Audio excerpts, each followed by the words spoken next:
de quelque chose, ce dont il rend compte fait partie de son intelligence, ne fait pas partie de ses émotions, et ceci fait partie de la loi d'impression, et la loi d'impression sert au plan de vie de cet homme dans la vie de celui avec lequel il communique et qui a conscience supramentale.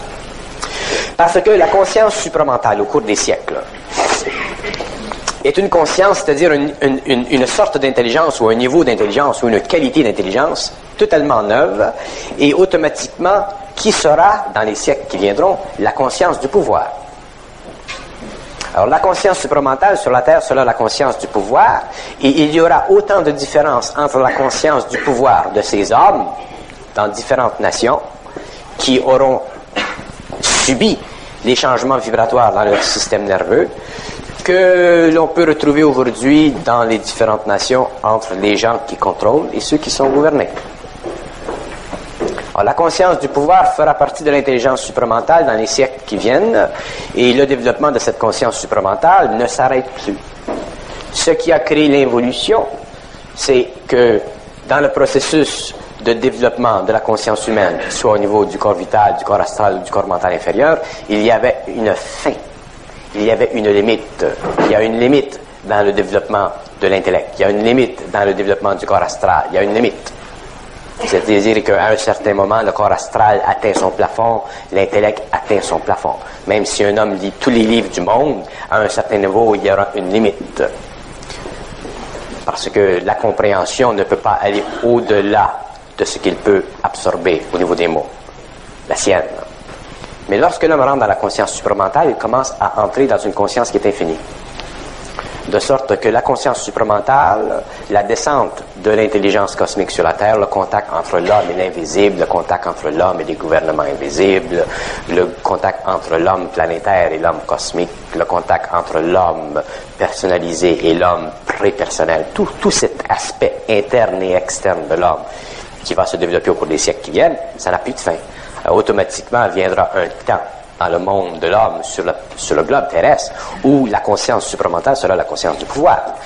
Et lorsque une conscience devient une conscience du pouvoir, il est normal que la conscience du pouvoir se manifeste dans le temps et l'espace d'une civilisation selon ses propres lois. Donc, sur le plan humain aujourd'hui, au début de cette conscientisation, le même phénomène se produit et l'homme individuellement doit apprendre à ne pas se dévoiler parce que la conscience du pouvoir ne se dévoile pas. La conscience du pouvoir crée des impressions pour expliquer à l'homme ce qu'elle veut, ce qu'elle voit, ce qu'elle sait.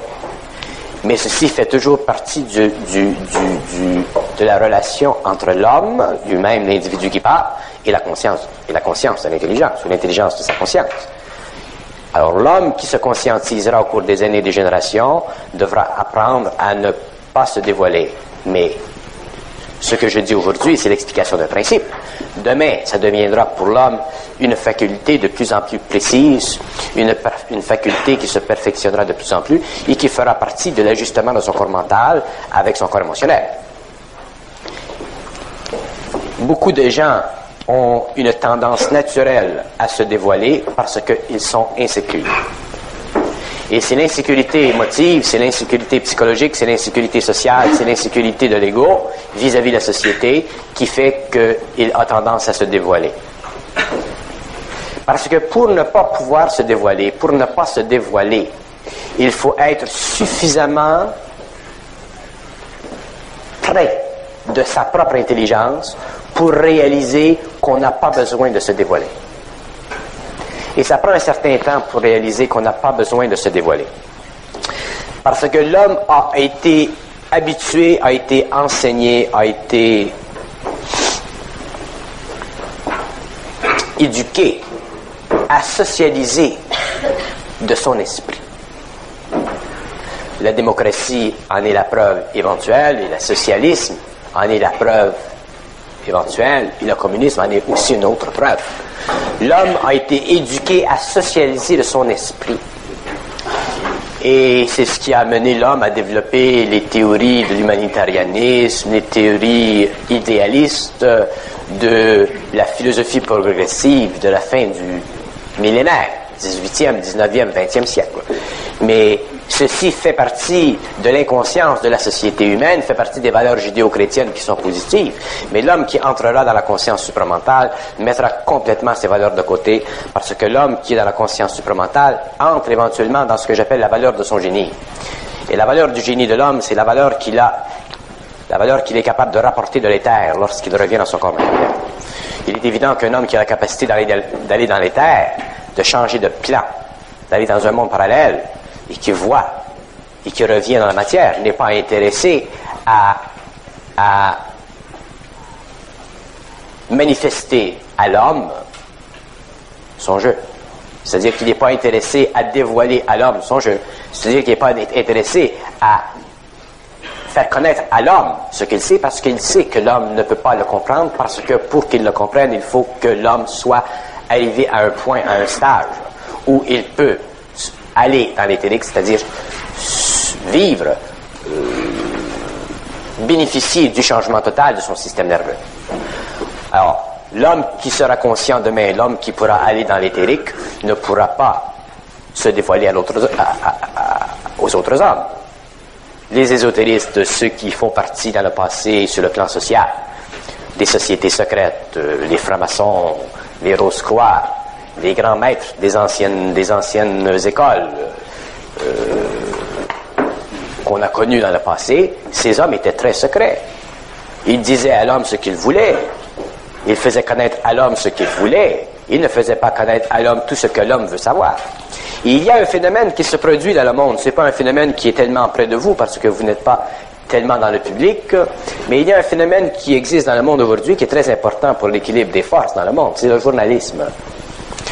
Un homme qui a moindrement quelque chose à dire, qu'un homme qui est moindrement dans une certaine notion, une notion qui est particulière à son génie, peut être rencontré par des journalistes. On peut lui demander, mais qu'est-ce que vous pensez, monsieur, ou qu'est-ce que vous mangez, monsieur, ou qu'est-ce que vous faites, monsieur? Les journalistes veulent toujours savoir et comprendre certaines choses. Et il y aura des hommes parmi vous, il y aura des gens parmi vous un jour qui devront être capables de faire face à des journalistes, qui devront être capables de faire face à la télévision, et qui devront être capables de dire et de laisser passer dans les médias d'information ce qu'ils veulent. Et ceci n'est pas facile. Parce que pour être devant un journaliste ou pour être devant un média d'information et dire ce qui fait partie de notre propre intelligence, il faut avoir un très grand contrôle vibratoire sur les mots et il faut être capable de ne jamais être piégé par les questions qui nous viennent de ces gens-là. Ça revient encore au principe de ne jamais ou d'apprendre petit à petit à ne jamais se faire dévoiler dans son jeu. Mais nous, les hommes, à cause de la puissance sociale des mots, et à cause de la puissance sociale des idées, et à cause de la puissance sociale de la valeur des idées, nous avons tendance à être exploités par l'homme.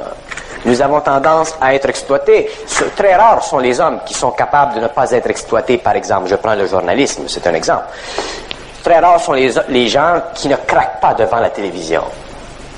Alors, quand vous avez un journaliste qui est très, très à point, qui est très habitué dans le dialogue, dans le feu de la conversation, qui peut mettre un interlocuteur en déséquilibre, très rares sont les hommes qui sont capables de faire face à la télé ou à ces médias d'information sans jamais broncher dans leur intelligence. Jamais broncher dans leur intelligence. Et c'est cette mesure d'un homme que l'on reconnaît à la télévision. C'est très important, ceci, parce que je prends un grand chemin pour arriver à quelque chose, parce que je veux le développer d'une façon tranquille et d'une façon qui devient de plus en plus palpable.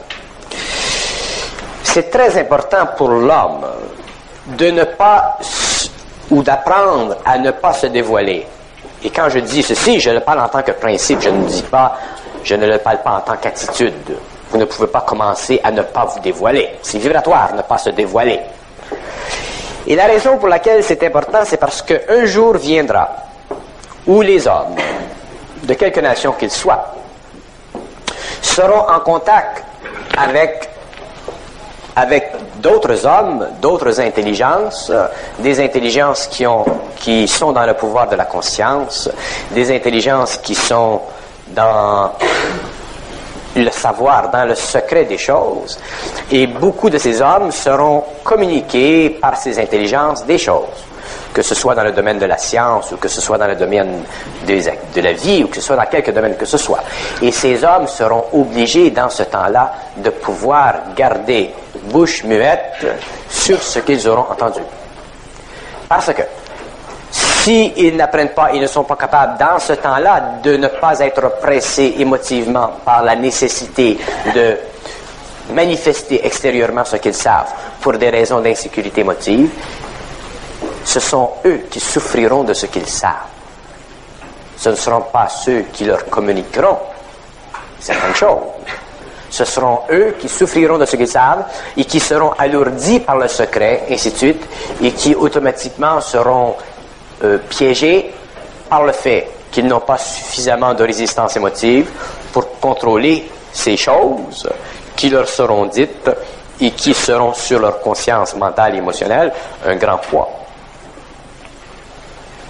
Et dans beaucoup de cas, il y aura des gens qui seront dit des choses, et ces choses-là seront dites étant su d'avance qu'ils feront l'erreur d'en parler, simplement pour les avertir ou pour leur faire comprendre la nécessité de pouvoir garder vibratoirement bouche muette, et non psychologiquement, mais vibratoirement chose muette, pour que plus tard ils puissent avoir accès à d'autres choses. Je sais pour une Je sais pour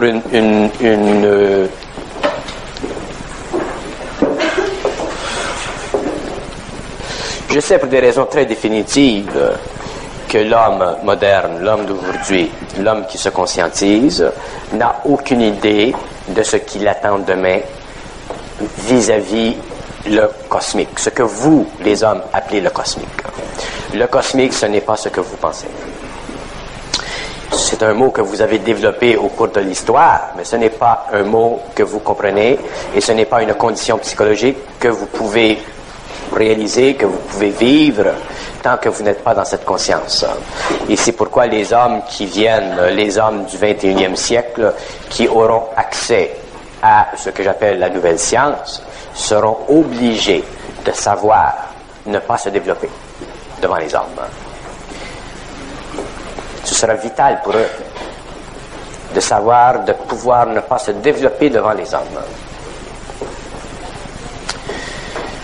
La conscience du secret occulte, dans le sens que moi je le vois, non pas dans le sens qu'on l'a parlé ou qu'on l'a exploité philosophiquement ou ésotériquement dans le passé.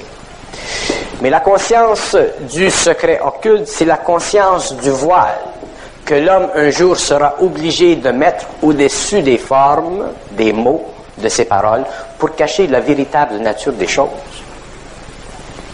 Je vous donne un exemple.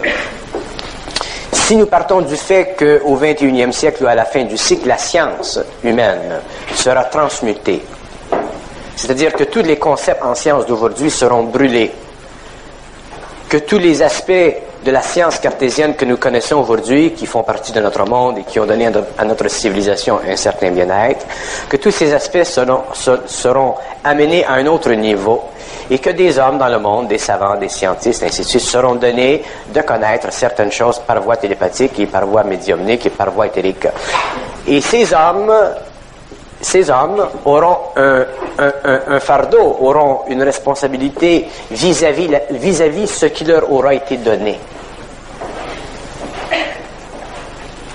Et le fardeau qu'ils auront vis-à-vis ce qui leur aura été donné sera déjà mesuré dans le cadre du risque de ce qui leur a été donné vis-à-vis le bien-être de la civilisation future. Autrement dit, ceux qui donneront à l'homme de l'information concernant telle chose, connaîtront déjà les faiblesses de ces hommes, de sorte que ce qui sera donné à l'homme sera proportionnel à cette faiblesse. De sorte que ce ne sera pas ceux qui seront de l'autre côté du mur qui seront responsables pour le temps essentiel ou nécessaire pour l'évolution de la nouvelle civilisation, ce seront les hommes sur le plan matériel. Les hommes seront la mesure de ce que ceux qui sont de l'autre côté pourront leur fournir pour l'évolution de la science ici. Alors, le phénomène de pouvoir retenir, le phénomène de pouvoir ne pas se développer devant un homme est un phénomène extrêmement important et fait partie de la conscience supramentale de l'avenir de l'homme, fait partie de la conscience du secret de l'homme, fait partie de la conscience, de la connaissance de l'homme dans l'avenir. Aujourd'hui, ce n'est pas important pour vous parce que les hommes ne sont pas impliqués encore dans la science. Mais aujourd'hui, c'est important pour vous sur le plan humain. C'est important pour vous sur le plan individuel, sur le plan psychologique, sur le plan de vos relations entre les hommes. Et vous avez la chance aujourd'hui parce que dans la période de transition où l'homme va vers la conscience supramentale et où ses corps s'ajustent, vous avez l'occasion petit à petit de voir dans votre vie de tous les jours, entre vous, votre femme, vos enfants, vos amis, vos alliances au travail, de voir jusqu'à quel point vous êtes capable de retenir ce que vous savez au lieu de le développer et de le projeter à l'extérieur pour des raisons psychologiques qui sont effectivement fondées sur une nécessité chez vous de prouver, de vous donner une certaine couleur, de vous donner une certaine sécurité en allant chercher dans l'autre une certaine affirmation pour quelque chose que vous n'êtes pas encore sûr de savoir et que vous n'êtes pas encore sûr de parfaitement comprendre.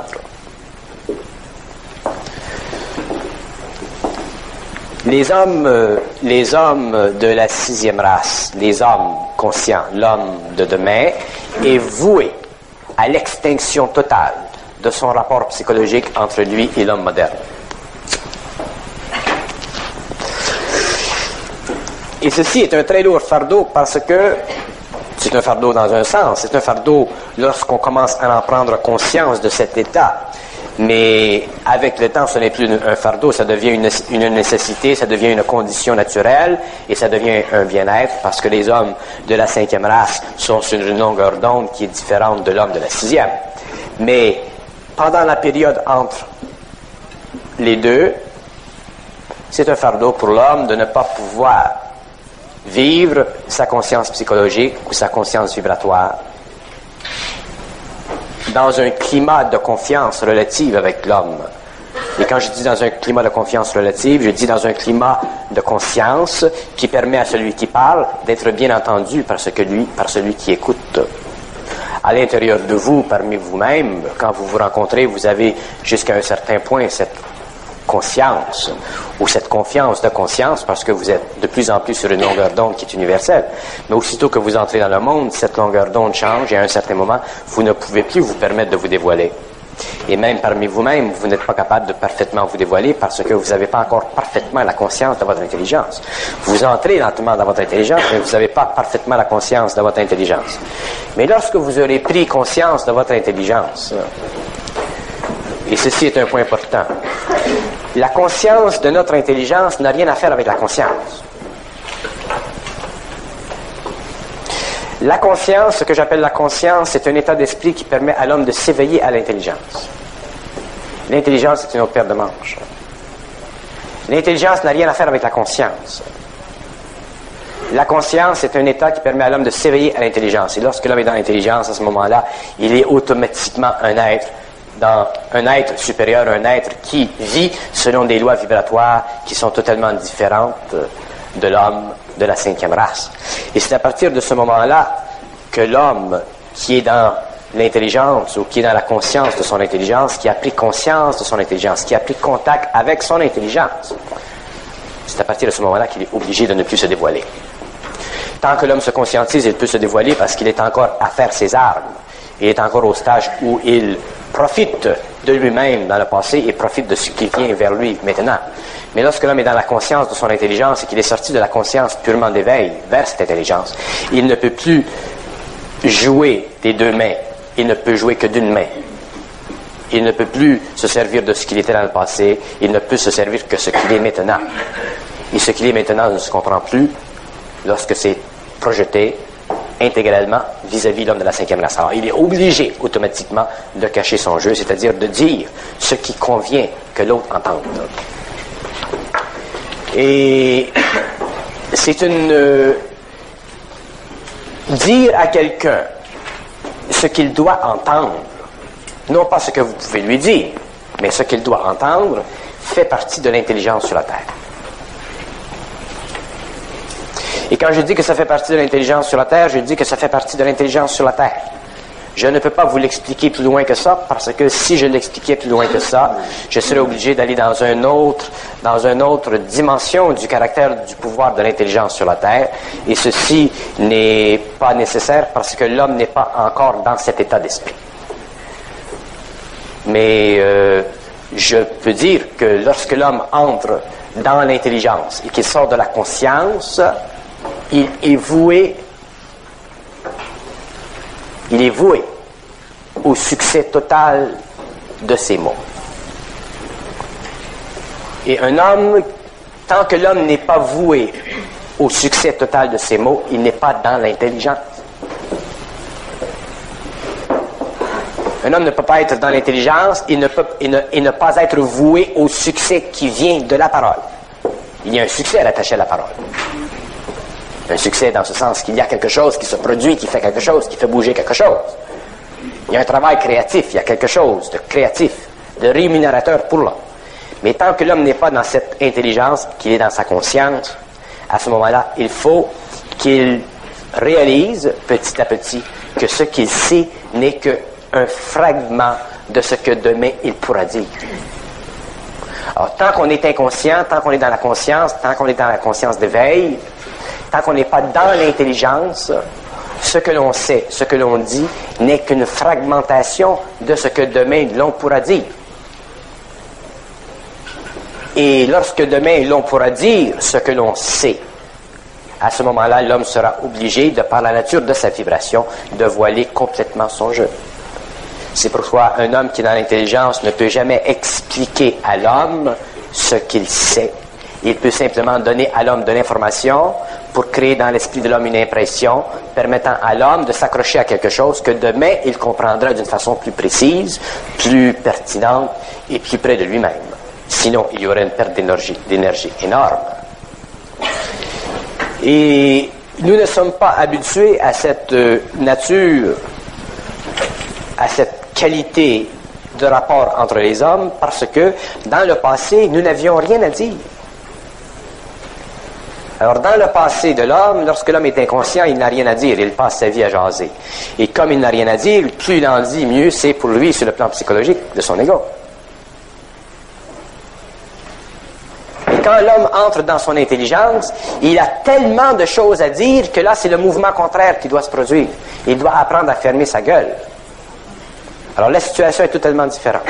Quand l'homme est inconscient, qu'il n'est pas encore dans son intelligence à plein pied, il n'a rien à dire de réel. Il y a peut-être beaucoup de choses à dire qui ne sont pas réelles, mais il n'y a rien à dire de réel. Il n'a rien à dire qui transforme l'esprit. Mais lorsque l'homme entre dans l'intelligence, il a énormément de choses à dire, infiniment de choses à dire au niveau de l'esprit. Alors, il est obligé de contenir ce qu'il peut dire, sinon, il n'est pas parfaitement dans l'intelligence. Et il se produit une tension dans l'homme. Il se produit une tension dans l'homme qui va vers l'intelligence parce que, au début, lorsque l'homme se conscientise, il a tendance à vouloir beaucoup exprimer ce qu'il ressent, mais ce qu'il ressent ne fait pas partie de ce qu'il sait. Ce qu'il ressent fait partie de ce qu'il a l'impression de savoir. Et il y a une très grande différence entre ce que l'on sait et ce que l'on a l'impression de savoir.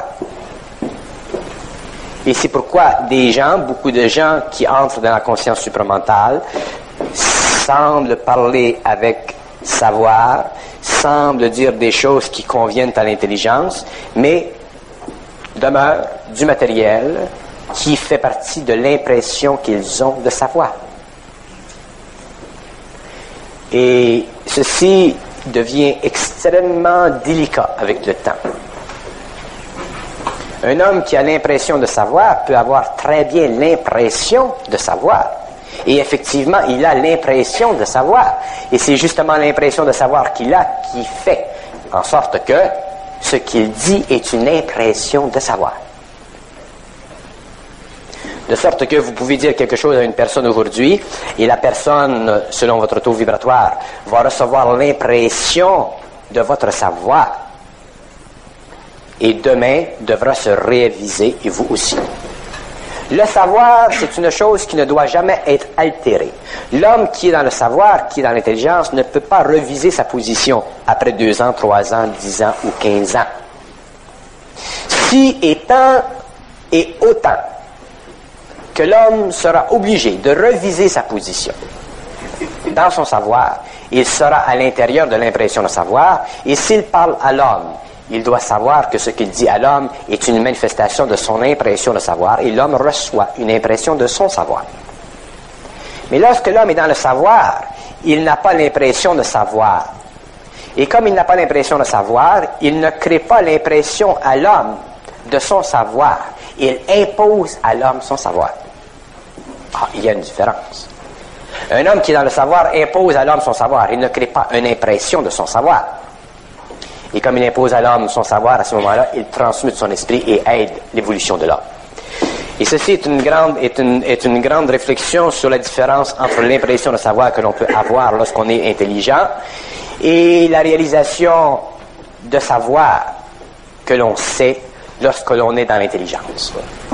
Et ce sont 2 aspects très différents, un servant de marchepied à l'évolution de celui qui parle et qui a l'impression de savoir, et qui l'amène petit à petit au cours des années, après 5 ans, 10 ans, 15 ans, à réaliser que ce qu'il savait ou ce dont il avait l'impression de savoir il y a 10 ans, aujourd'hui a été modifié quelque peu parce que son impression de savoir a été transmutée, c'est-à-dire qu'il n'y a plus d'émotivité, il n'y a plus d'ego dans le courant d'énergie qui lie l'énergie de l'intelligence à son esprit. C'est pourquoi l'homme, dans ce méli-mélo, dans cette transformation, dans ce mouvement de son esprit, doit apprendre petit à petit à ne pas dévoiler trop de ce qu'il sait, parce que beaucoup de choses, beaucoup de ce qu'il sait, temporairement, tant qu'il est encore dans l'impression du savoir, conviennent au temps psychologique de sa conscience présente, mais ne conviendra pas demain. De sorte que si vous faites des cassettes aujourd'hui et que vous réécoutez les cassettes dans 5 ans, vous devriez être capable dans 5 ans de voir que les cassettes que vous avez dites dans ce temps-là sont les mêmes que vous diriez aujourd'hui, que vous pouvez continuer dessus. Mais si vous êtes obligé de reviser le matériel, à ce moment-là, vous étiez dans l'impression de savoir. C'est pourquoi il est très important pour l'homme de ne pas dévoiler sa personne.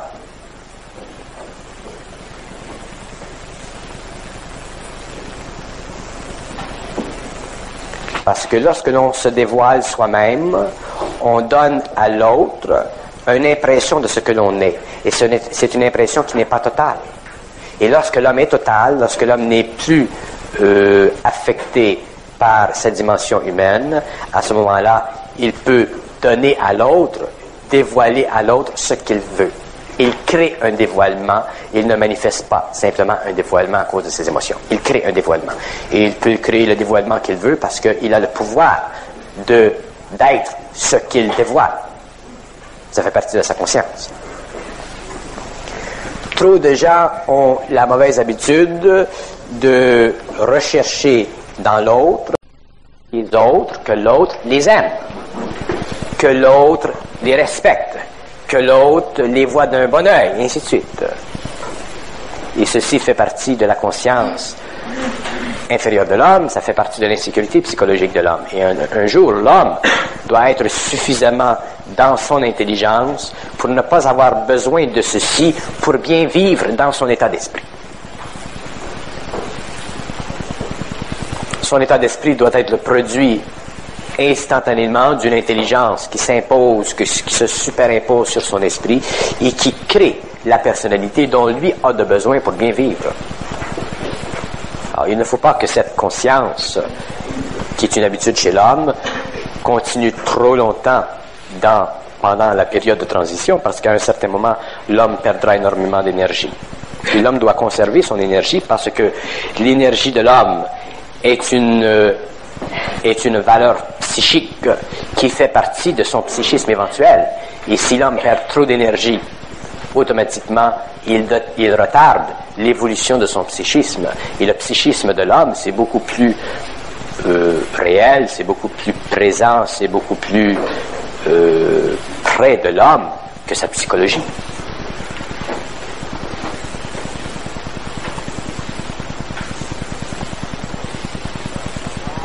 Les gens se dévoilent, l'homme se dévoile à l'homme parce qu'il voit toujours dans son dévoilement un intérêt quelconque.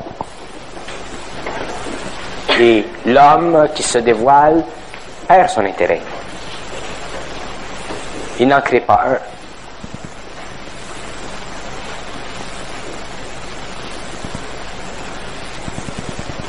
Et c'est l'absence d'intelligence réelle dans l'homme qui produit ceci. C'est l'imperfection de la fusion entre l'esprit universel et l'esprit de l'homme qui produit ceci. C'est très difficile pour un homme qui n'est pas conscient de s'imaginer dans son esprit qu'il n'a pas besoin de l'homme. Parce que pour réaliser dans son esprit qu'on n'a pas besoin de l'homme, il faut, dans son esprit, être libre de l'esprit de l'homme. Si on est libre de l'esprit de l'homme, à ce moment-là, on réalise qu'on n'a pas besoin de l'homme. Ça ne veut pas dire qu'on n'a pas besoin de l'homme pour vivre sur le plan matériel, mais ça veut dire qu'on n'a pas besoin de l'homme en esprit, puisqu'on a notre propre esprit. C'est au niveau de la valeur de l'esprit que je parle, ce n'est pas au niveau de la valeur psychologique des relations entre l'homme et l'homme. Et je sais très bien qu'un homme qui est dans son esprit, qui serait à un certain moment de sa vie flanqué quelque part sur le globe, dans une condition totalement nue, totalement non civilisée, serait capable de survivre et de continuer à vivre, parce qu'il serait dans son esprit, c'est-à-dire qu'il serait dans son intelligence, c'est-à-dire qu'il aurait accès à son intelligence, et automatiquement accès à son psychisme, et automatiquement accès à contrôler les vibrations de l'éther, et ainsi de suite. Il pourrait reformer par lui-même une condition de vie qui serait égale à lui-même. Alors, tout cet aspect fait partie de la réalisation chez l'homme qui se conscientise qu'un jour il doit être capable de vivre sans se dévoiler à l'homme. Ça semble peut-être abstrait ce que je vous dis parce que c'est effectivement abstrait, mais c'est extrêmement important. Parce que lorsque vous aurez appris à ne pas vous dévoiler à l'homme, vous aurez appris deux choses. D'abord, vous aurez appris que vous n'êtes pas aussi faible que vous vous imaginez.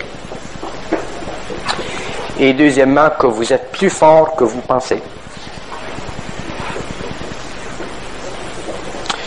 Lorsque vous aurez appris que vous n'êtes pas aussi faible que vous vous imaginez, vous aurez appris que vous n'êtes pas autant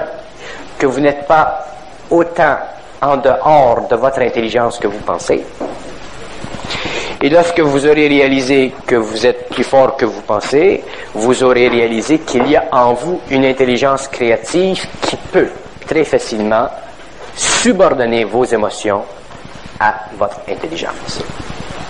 Mais il faut que l'homme puisse, pour réaliser ceci, vivre l'isolation intérieure, c'est-à-dire vivre en relation avec l'homme de telle façon qu'il n'ait pas besoin de l'homme psychologiquement. Et aujourd'hui, dans la société moderne, on crée des conditions au large où l'homme a de plus en plus besoin de l'homme psychologiquement. 12 012. Moi, je le fais, fais le don. Hein? Comment ça va? Tout le monde le fait, fait le don. Alors, ça fait partie de la conscience sociale. Et il y a des gens qui, s'ils le font pas, se sentent mal. Parce qu'ils disent, mais tout le monde le fait, pourquoi moi je le fais pas? Alors, les gens ne peuvent pas s'exclure de la société. Ils veulent s'inclure dans la société parce qu'on est beaucoup plus confortable quand on s'inclut. Remarquez et rappelez-vous quand vous étiez jeune et que vous alliez dans des parties et que ça fonctionnait pas dans le party. Vous n'étiez pas le centre du party. Vous étiez dans votre coin seul, ça fonctionnait pas. La fille, ça fonctionnait pas, le garçon, ça fonctionnait pas. Et les autres, eux autres, ils s'amusaient. C'est dur sur l'ego. Quand on est inconscient, on me dit que c'est normal de ne pas pouvoir bénéficier de ce que l'on ne sait pas. Mais quand on commence à savoir quelque chose, c'est très normal de pouvoir bénéficier de ce que l'on sait. Et les hommes doivent apprendre au cours des siècles, des générations, à bénéficier de ce qu'ils savent. Et pour qu'un homme bénéficie de ce qu'il sait, il faut qu'il puisse supporter le poids psychologique de ce qu'il sait. Et le poids psychologique de ce qu'un homme sait intérieurement, lorsqu'il est dans son intelligence, ne peut pas être contrebalancé par ce qu'il peut dévoiler à l'homme dans la société pour des raisons émotives ou des raisons d'insécurité psychologique. C'est normal. C'est normal. Alors, les hommes devront apprendre au cours des générations à conserver dans leur intelligence ce qui convient seulement à l'intelligence entre les hommes. Ils ne pourront plus éventuellement se permettre, ils ne seront plus capables d'ailleurs parce que les changements vibratoires auront été trop accentués, les hommes ne seront plus capables de converser avec les hommes d'une façon égalitaire. C'est-à-dire d'une façon qui convient à l'esprit de l'homme. Ils seront obligés de converser avec l'homme, s'ils le veulent, d'une façon qui convient à leur esprit sur l'esprit de l'homme. Grande différence. Et à ce moment-là, ce qu'ils diront à l'homme fera partie de ce qu'ils veulent dévoiler à l'homme et non pas partie d'un dévoilement émotif provenant ou issu d'une conscience psychologique inférieure qui est minée par l'émotivité ou l'insécurité intellectuelle.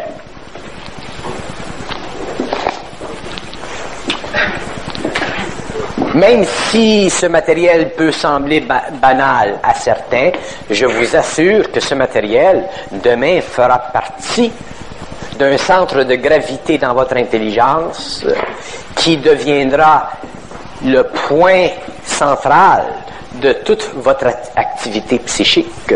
Parce que autant l'homme dans l'inconscience vit à l'extérieur de son esprit, vit en fonction de l'esprit des hommes, autant lorsqu'il est conscient, il vit à l'intérieur de son esprit et ne vit plus en fonction de l'esprit des hommes. De sorte que vient un moment dans sa vie où il n'est plus intéressé à dévoiler ce qu'il a appris à l'intérieur de son esprit. Autrement dit, ce qu'il a appris dans les convocations télépathiques entre lui-même et l'intelligence. Parce qu'il sait trop de choses qui ne peuvent pas, qui ne valent pas la peine d'être expliquées, à moins qu'elles soient expliquées à d'autres personnes qui sont sur une longueur d'onde qui conviennent à la sienne et qui peuvent instantanément comprendre l'aspect de ce qu'ils ont appris ou de ce qu'ils savent.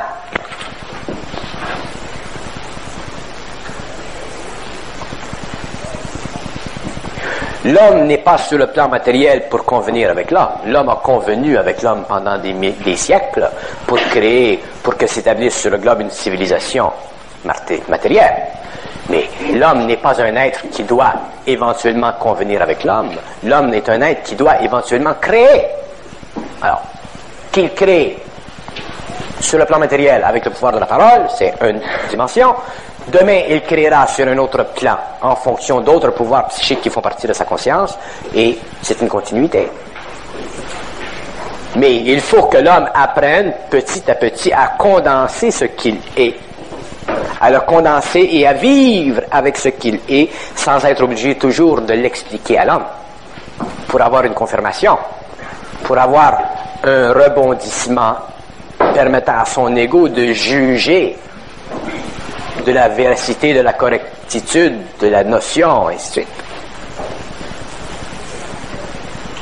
Il faut que l'homme apprenne au cours des générations à se fier non pas au jugement des hommes, mais à se fier au rapport entre son intelligence et l'intelligence qui est en communication avec lui.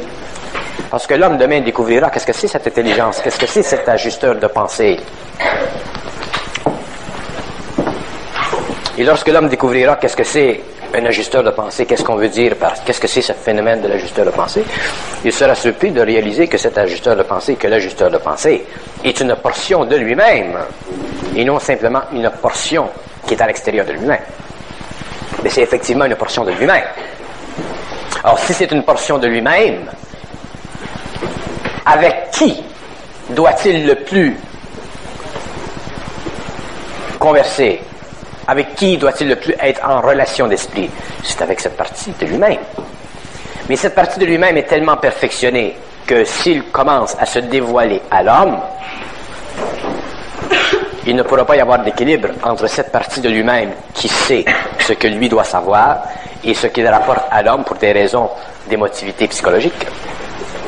Moi, si je disais tout ce qui me passe par la tête, tout ce qui convient à mon esprit, je dirais des choses qui passeraient par-dessus la tête du monde et je perdrais de l'énergie à dire ces choses. Ce serait une perte de temps. Alors l'ego, l'homme, doit être suffisamment près de son intelligence pour pouvoir retenir ce qui fait partie de son intelligence et non pas toujours l'amener à l'extérieur de lui-même pour qu'il vive une certaine confirmation.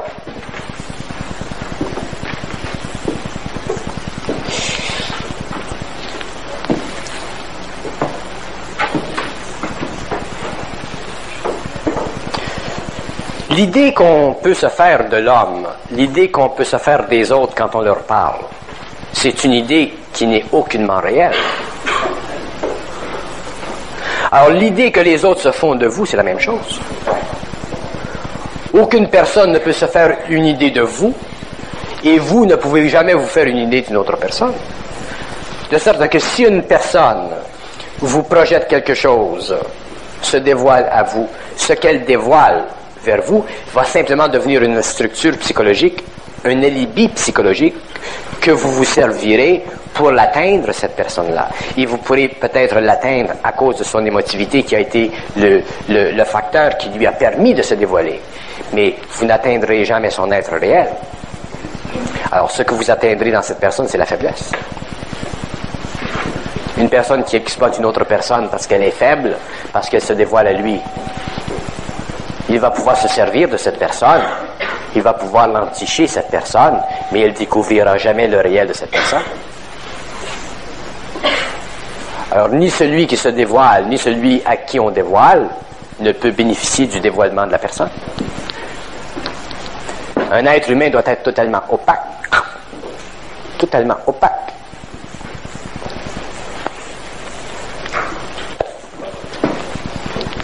Regardez vos conversations avec l'invisible, regardez vos conversations avec les intelligences.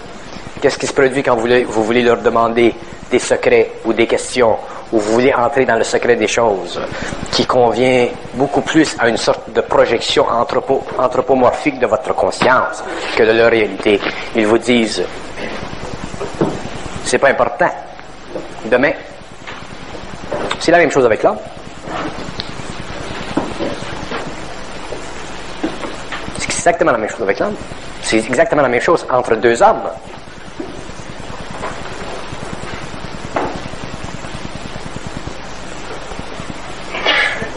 Il y a quelqu'un la semaine passée qui m'a dit que je ressemblais à Bernard de Montréal. J'ai dit oui, je lui ressemble.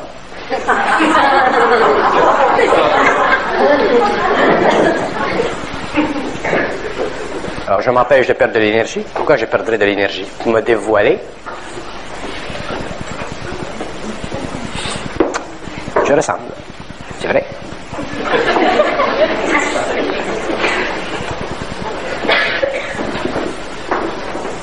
J'ai même déjà dit, j'étais jamais allé à ces conférences, mais je l'avais vu à la télévision. C'est vrai. Je vais pas à mes conférences, mais je peux me voir à la télé.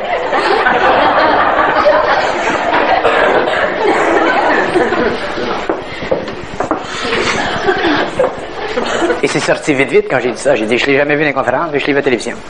J'ai trouvé ça intéressant.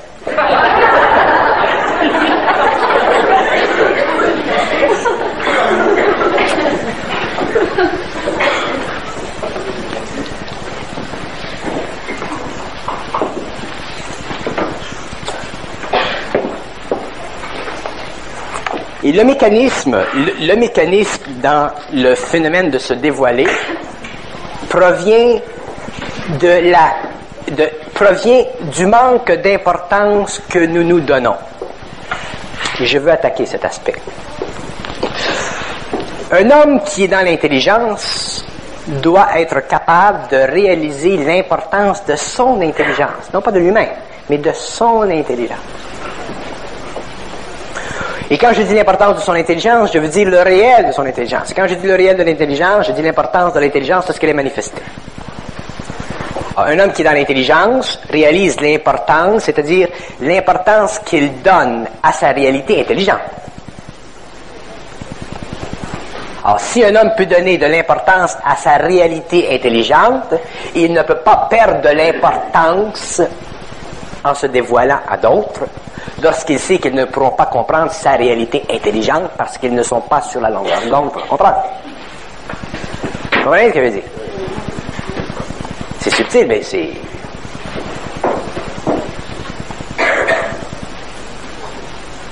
Alors, ils disent que il faut que l'homme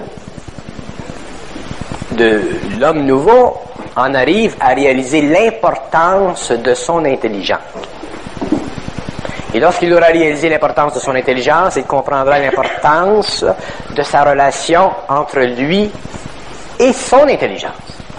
Et il ne conviendra plus de l'importance entre lui et les hommes.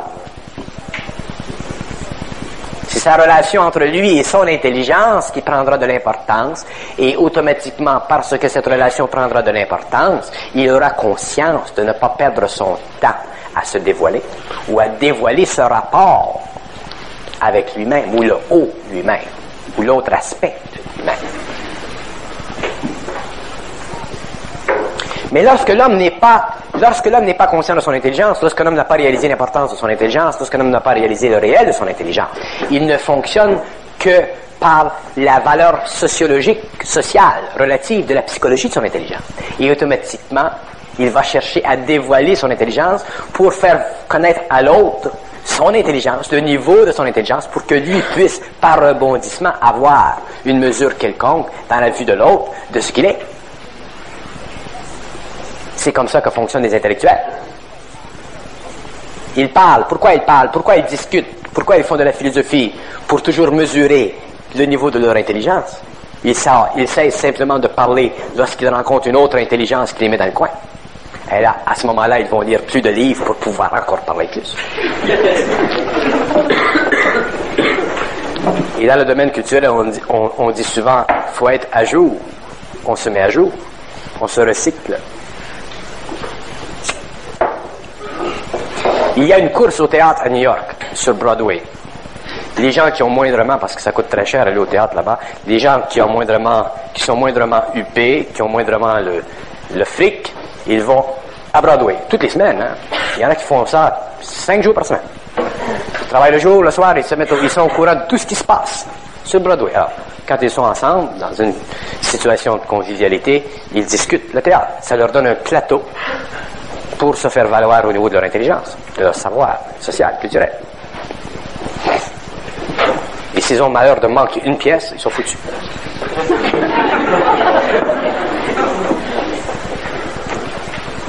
C'est la même chose chez les jeunes avec la nouvelle musique.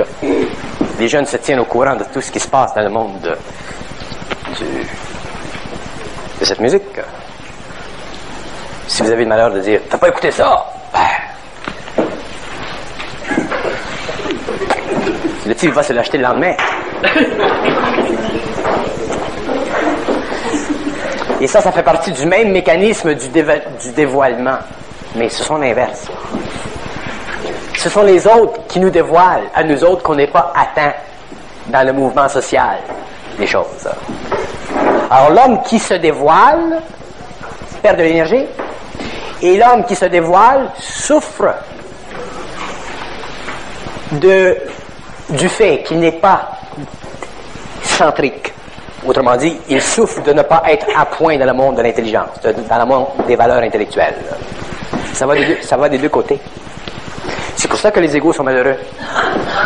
C'est pour ça que les gens ont des complexes d'infériorité.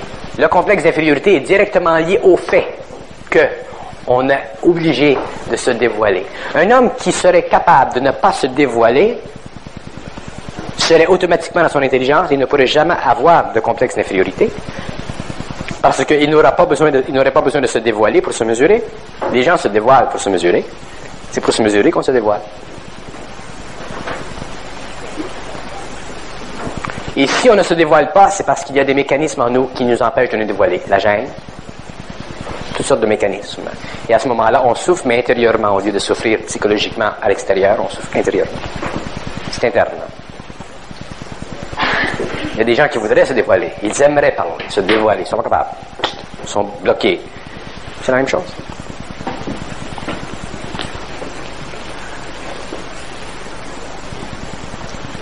C'est ignoble. C'est ignoble. C'est effarant l'insécurité de l'ego. C'est effarant l'insécurité de l'ego. Et c'est tellement effarant qu'il y a une équation. Il y a une équation. Là où l'ego ne sent pas d'insécurité, proportionnellement, là, il y a plus d'intelligence. Je ne dis pas qu'elle est parfaite, cette intelligence. Mais je dis là où il y a insécurité dans l'ego, là où il y a un manque d'intelligence. Moins il y a d'insécurité dans l'ego, plus il y a d'intelligence. C'est une équation relative, mais qui est réelle. Et regardez les hommes d'affaires, les hommes qui ont brassé des grosses choses, et il y a une sécurité dans l'ego, une sorte de sécurité dans l'ego, parce qu'il y a toujours de l'insécurité dans l'ego. Il s'agit simplement de rencontrer un autre ego qui nous met à terre. Mais je veux dire, il y a une sorte de sécurité et il y a de l'intelligence. C'est proportionnel. Parce que l'intelligence dans l'homme, je ne parle de l'homme inconscient, l'intelligence dans l'homme lui donne de la sécurité. Mais lorsque l'homme passe à l'étape de l'intelligence réelle, à ce moment-là, c'est une autre sorte de sécurité. Ce n'est pas la même sécurité qu'il avait avant. Ce n'est pas la sécurité intellectuelle, c'est la sécurité qui vient avec la réalisation d'être dans l'intelligence réelle. Et ça, c'est une autre sécurité. Ce n'est pas une sécurité psychologique, c'est un pouvoir vibratoire de l'esprit universel sur l'esprit de l'homme. La sécurité de l'homme de la sixième race, c'est la relation, c'est le résultat du pouvoir vibratoire de l'esprit universel sur son esprit. Ce n'est pas le résultat d'un équilibre quelconque, d'une psychologie personnelle. Un homme qui est dans la relation de ce pouvoir d'esprit à esprit ne peut pas être insécure à aucun niveau, c'est impossible. Parce qu'il a perdu la faculté de penser qu'il a une valeur quelconque. Il réalise constamment d'une façon permanente que sa valeur, c'est son intelligence. C'est l'intelligence en lui. C'est l'intelligence qui coule. C'est la relation entre son esprit et l'intelligence universelle. Et c'est la seule sécurité réelle. Et c'est cette sécurité, ce réel, qui a mené pendant des siècles les philosophes à rechercher la pierre philosophale. C'est ça la pierre philosophale. La pierre philosophale, c'est la rencontre entre l'esprit universel et l'esprit de l'homme. C'est un point d'appui universel pour l'homme et c'est un point d'appui universel pour l'esprit universel. Et quand je dis que c'est un point d'appui, j'ai dit que c'est un point d'appui. C'est un point d'appui qu'on ne peut pas réaliser aujourd'hui parce qu'on est dans la matière, mais c'est lorsque l'homme est dans l'éthérique qu'il réalise que, effectivement, c'est le point d'appui. C'est le point de rencontre entre deux forces, deux niveaux de vibration. Et ce point de rencontre-là, il est fixe, il est inébranlable. Alors, lorsqu'il est manifesté, ce point d'appui dans la conscience humaine, vous avez un homme qui est dans son intelligence, qui est sécure et qui ne se dévoile pas. Qui dévoile ce qu'il veut et non pas ce qu'il peut.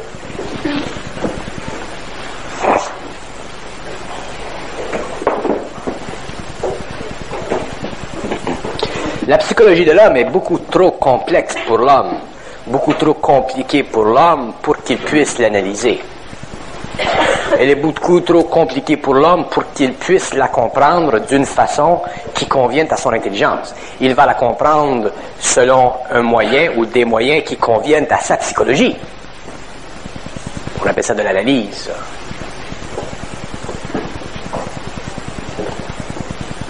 Mais il faut que l'homme puisse comprendre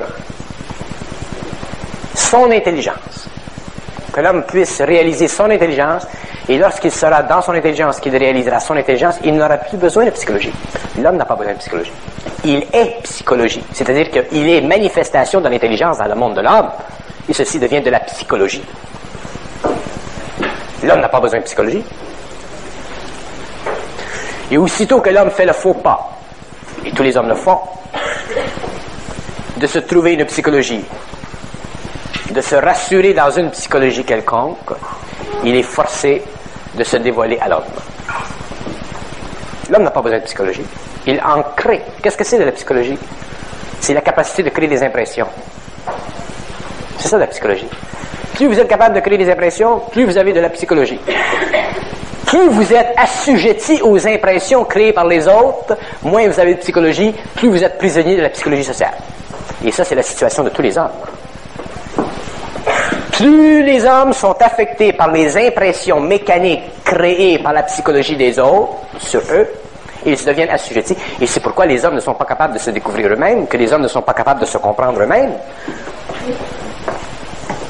Pour qu'un homme se comprenne lui-même, il doit avoir aucune psychologie. Il doit avoir simplement de l'intelligence qui crée de l'impression, des impressions, dans sa relation avec les hommes. À ce moment-là, il crée des impressions, mais lui n'a aucune psychologie. Il est manifestation de l'intelligence à travers des impressions qui sont des formes, qui devient une forme de psychologie pour les autres. Mais lui n'a pas besoin de psychologie. Et c'est ça la psychologie de la conscience supplémentaire. La psychologie de la conscience supplémentaire, c'est pas une psychologie pour soi, c'est une psychologie de jour pour les autres.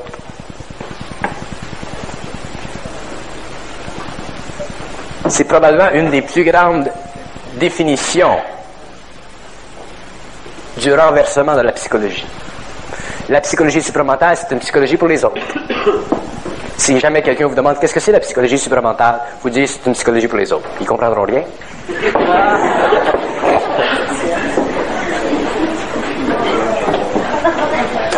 Alors à ce moment-là, ils vous demanderont, mais pourquoi tu t'intéresses à cette psychologie? Vous direz, je m'y intéresse pas. Alors, ils vous diront, pourquoi est-ce que tu parles dans le cadre de cette psychologie? Vous direz, c'est pour que tu la comprennes. C'est toujours pour les autres. C'est impossible que la psychologie supplémentaire soit pour soi-même. Impossible. Parce que pour qu'une psychologie soit pour soi-même, il faut qu'elle soit réflexive. La psychologie supplémentaire n'est pas réflexive, elle est créative.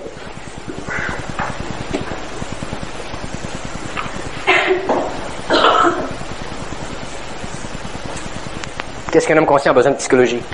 Il n'a pas besoin de psychologie, il la crée.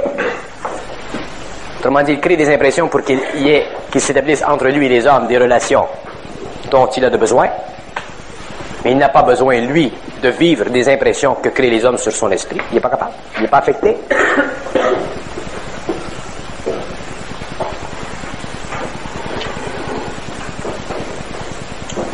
Ils disent que si vous comprenez ceci, que la psychologie supplémentaire, c'est une psychologie pour les autres, vous comprendrez quelque chose. Est-ce qu'il y en a qui comprennent ça?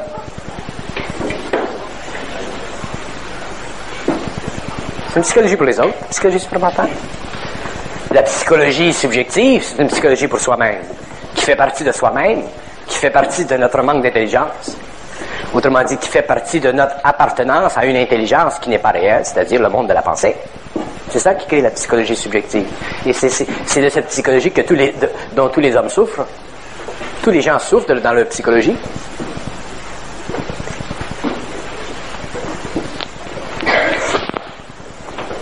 La preuve, tous les hommes ont, à un certain niveau, une sorte d'insécurité de l'ego. Ça fait partie de leur psychologie. La seule force qui peut détruire ceci, c'est l'intelligence dans l'homme, l'intelligence universelle sur l'esprit de l'homme, le contact, la télépathie, le mouvement interne. C'est ceci qui peut détruire cela.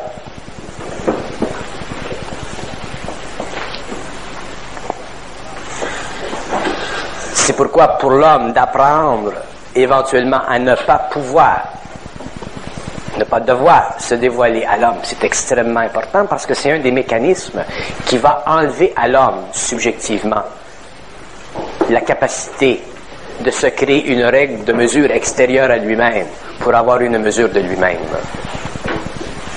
L'homme se trompe, l'homme se fait mal lorsqu'il se dévoile à l'homme.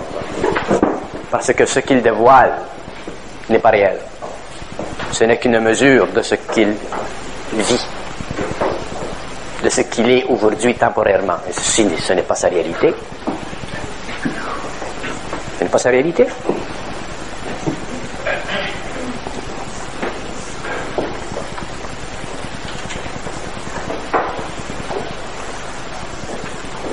On a l'impression, nous les hommes, qu'on est obligé de se démontrer devant les autres comme étant ceci ou cela pour avoir la faveur des autres.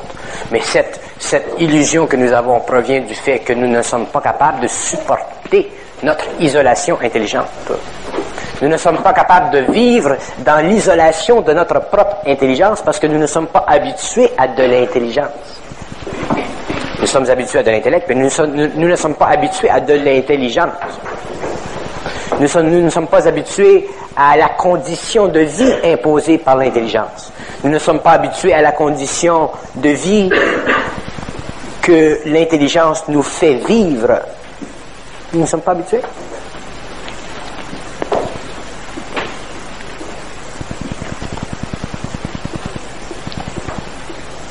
Et aussitôt qu'on vit plus ou moins inconsciemment à l'intérieur de soi-même, on devient excentrique.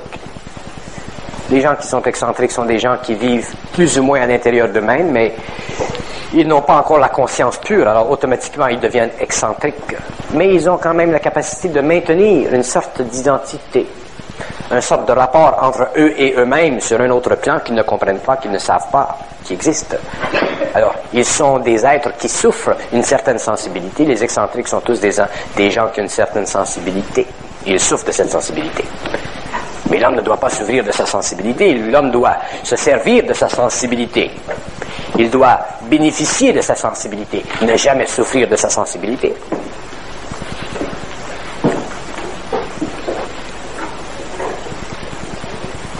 Les gens prennent la sensibilité comme étant une vertu. Ce n'est pas une vertu, c'est une faiblesse.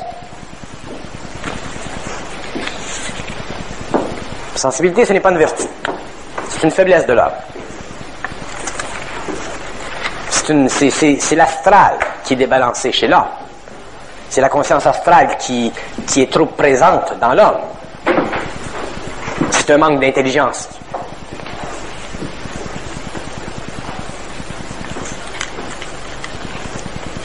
Et les gens qui se conscientisent aujourd'hui sont très sensibles. Heureusement qu'ils sont sensibles, parce que s'ils n'étaient pas sensibles, ils ne seraient pas amenés la conscience. Mais cette sensibilité, éventuellement, il faut qu'elle soit mise en échec. Il faut qu'elle soit mise en échec, cette sensibilité. C'est très mauvais, de la sensibilité. Et si ça va trop loin, ça devient de la sensiblerie.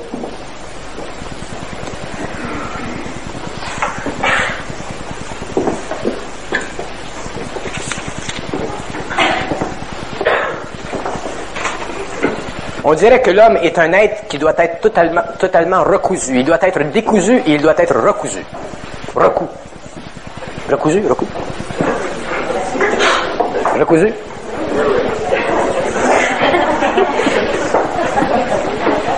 Il doit être totalement décousu et recousu.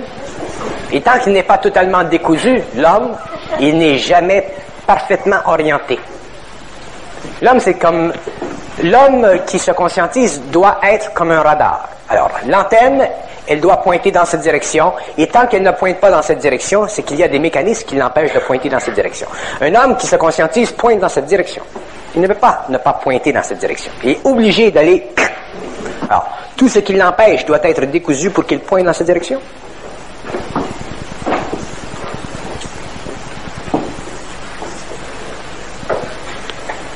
C'est pour ça que les hommes souffrent des interférences de la conscience pour l'amener dans cette direction.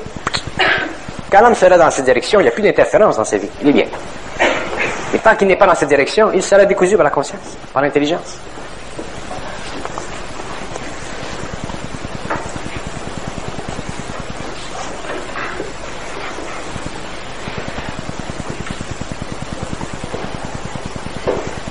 Si l'homme se dévoile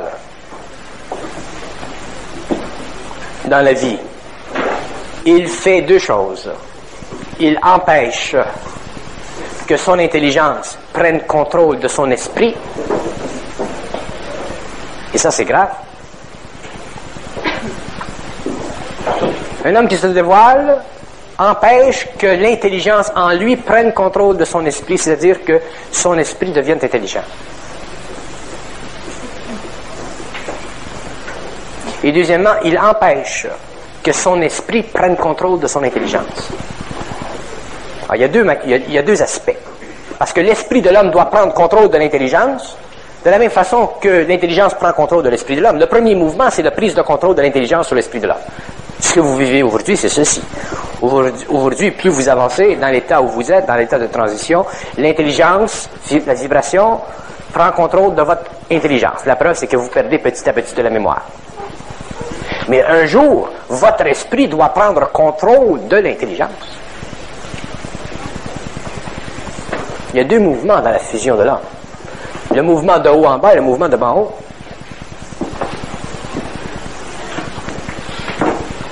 Et le deuxième mouvement vient ensuite. La prise de contrôle de votre esprit, de l'intelligence, viendra après que l'intelligence aura bien pris contrôle de votre esprit.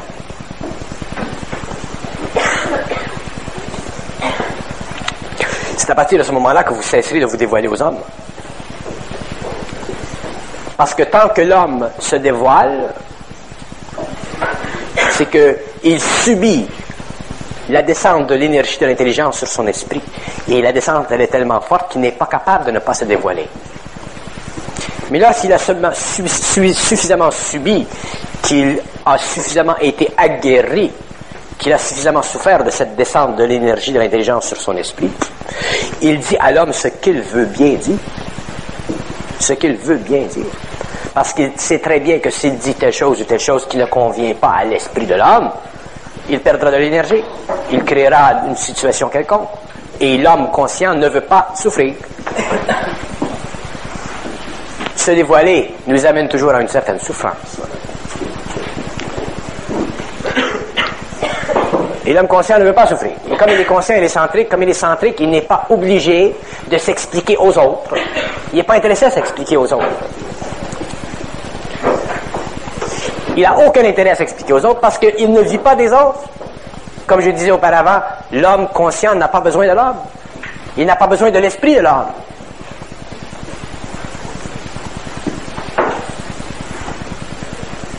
Et c'est très subtil, ceci, de réaliser que l'homme doit en arriver un jour à ne pas avoir besoin de l'esprit de l'homme. Et quand on n'a plus besoin de l'esprit de l'homme, on est bien dans notre propre esprit. On ne se dévoile plus à personne.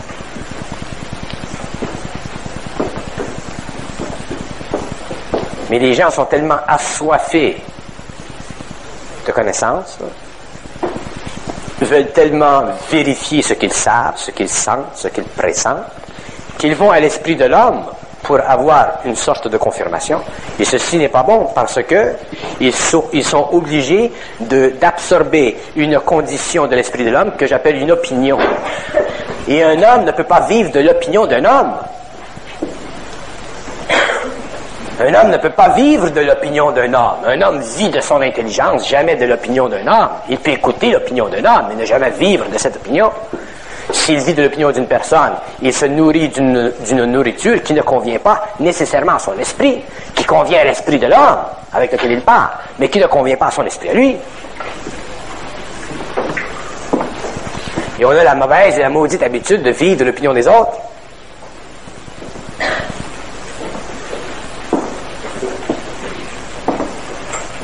Échanger avec quelqu'un, pour qu'un homme, moi je le fais souvent, je vais dire à quelqu'un, d'ailleurs je l'ai fait cette semaine, il y a quelqu'un qui est venu chez moi et je dis, j'ai besoin de ton opinion. Mais je créais une impression sur son esprit, autrement dit, je le mettais dans une sorte de lien d'amitié avec ma personne, c'est pourquoi je l'ai fait. Je lui ai demandé son opinion sur telle chose. Alors il m'a donné son opinion, et son opinion avait de l'intelligence, et avait aussi de l'erreur dans son intelligence. Alors, si j'avais pris son opinion, j'aurais foutu mon affaire en l'air. Mais lui, au moins, ça lui a fait plaisir. C'est comme ça qu'on crée de l'impression dans l'esprit de l'homme pour établir des liens avec l'homme. Parce que quand vous demandez à quelqu'un son opinion, ça lui fait plaisir. Ça fait partie de la chaleur humaine. Au lieu de toujours vivre dans votre tour d'ivoire, dans votre autonomie, si vous voulez parler avec les hommes, vous leur demandez leur opinion, ça fait chaud, ça fait plaisant à ces hommes-là. Mais ça ne veut pas dire que vous allez vivre de leur opinion. C'est simplement pour engager une conversation qui peut être correcte, qui peut être juste dans son jugement ou qui peut être erronée. Ça permet à la personne de s'exprimer vis-à-vis de telle ou telle chose.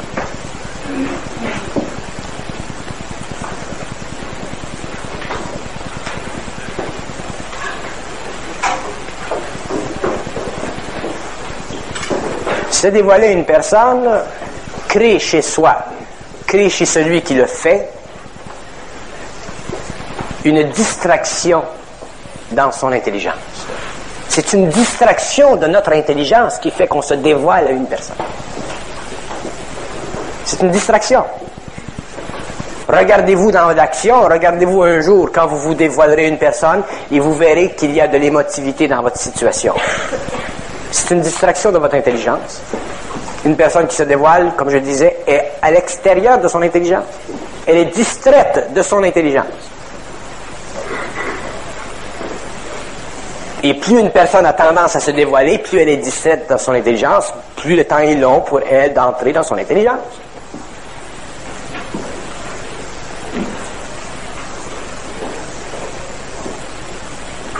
Créer une impression dans une personne, c'est se servir de son intelligence, c'est le mouvement opposé. Dire ce que l'on veut dire, ça fait partie de notre intelligence. Mais se dévoiler, ça devient une distraction de notre intelligence. Se dévoiler empêche l'ego de réaliser qu'il est capable de ne pas se comprendre dans la façon dont il se dévoile. Autrement dit, se dévoiler permet à l'ego de se soucier de ce que l'autre pense de lui. Autrement dit, se dévoiler fait en sorte que l'ego qui se dévoile, en se souciant de ce que l'autre pense de lui, se donne, lui, l'impression que l'autre pense ceci de lui, lorsque, en fait, l'autre, il se produit quelque chose de totalement autre dans sa tête. Pensez-vous que les gens sont intéressés à vos histoires, à votre dévoilement?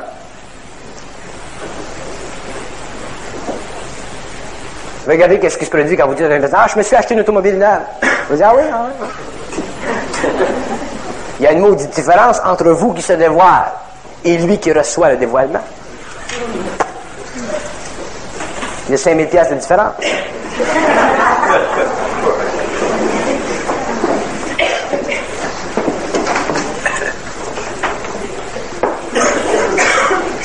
Dites à quelqu'un, j'ai quelque chose pour toi. Vous allez voir la différence. Je t'ai fait un petit cadeau.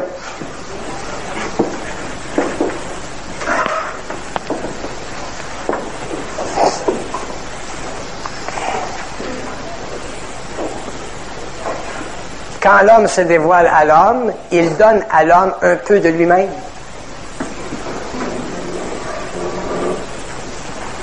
C'est-à-dire qu'il donne à l'homme le flanc sensible de sa personne. Le flanc. C'est comme s'il disait à l'homme, un jour tu pourras m'accrocher sur ce point sensible-là. C'est ça qu'il fait, là, quand il se dévoile à l'homme.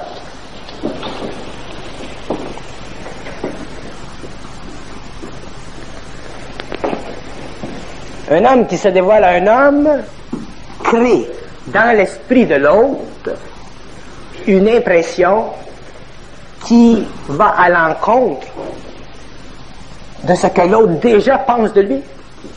La jalousie, c'est une insécurité, d'abord. Deuxièmement, c'est l'envers de la possession. Troisièmement, c'est dû au fait que l'âme manque d'expérience. Quatrièmement, c'est dû au fait que l'âme est incapable de se rassasier d'elle-même. Quand tu te rassasies de toi-même, quand tu es plein de toi-même, tu n'es pas jaloux. Si tu n'es pas plein de toi-même au niveau de l'âme, je parle, tu fais l'expérience au niveau de la personnalité de la jalousie. C'est une vibration de jalousie. Puis il y a des gens qui souffrent énormément de ça. Puis ils ne savent pas comment l'éliminer. Ça. Moi, je vais vous expliquer comment éliminer ça. Ils ne savent pas comment éliminer ça, cette affaire-là. Puis il y en a des gens qui se rendent extrêmement malheureux. Il n'y a qu'une façon d'éliminer la jalousie, c'est de réaliser à un point quelconque que on se fait mal à soi-même pour rien. C'est tout dans notre tête. Deuxièmement, si on a raison d'être jaloux, à ce moment-là, c'est parce qu'on n'a pas la volonté de briser la relation. Fait que c'est aussi simple que ça. Fait que si t'es un homme et une femme, ta femme a couraille, ton homme a couraille, mais non, si t'es un homme et un homme, puis il y en a un qui couraille, à ce moment-là, si tu souffres de jalousie, c'est parce que t'as pas la volonté de briser Si courage, c'est parce que vous n'êtes pas bien ensemble. À ce moment-là, c'est parce que vous n'êtes pas capable, vous n'avez pas la volonté de briser la relation. Puis deuxièmement, c'est parce que vous n'êtes pas plein de vous-même. Puis il dit que c'est très mauvais la jalousie parce que ça crée dans la personne qui la vit une insécurité grandissante, puis grandissante, puis grandissante, grandissante. Puis ça détruit toute sa joie de vivre. C'est un manque de discernement de l'ego, la jalousie. Puis c'est subtil, l'ego. Parce qu'un ego qui sait que l'autre ego est jaloux, il va faire exprès. Parce que les gens en amour se taquinent. Ils s'aiment, ils se taquinent, ils se font souffrir pour s'aimer plus. Les gens en amour. Fait que là, l'autre, il va arriver un petit peu tard le soir, et puis il est content d'arriver un petit peu tard parce qu'il sait que l'autre à la maison va dire qu'est-ce que t'es allé faire? Où est-ce que t'es allé à se faire? Puis l'autre, il va diminuer ça en amplifiant ça. Il va dire oh, je t'allais faire un petit tour. Je t'allais visiter une telle. Puis effectivement, il est rien qu'à aller visiter une telle. Mais le fait qu'il dit une telle, l'autre a fait de l'overtime, t'as fait de l'overtime, t'as fait de l'overtime. Parce qu'elle pense.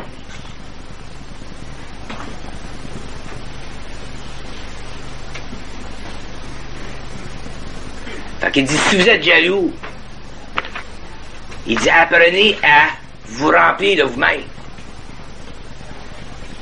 Puis si vous avez une raison d'être jaloux, mettez hache. Créez un ultimatum. Décide-toi, Charlie. Un autre? Ouais. Mais ça prend la volonté.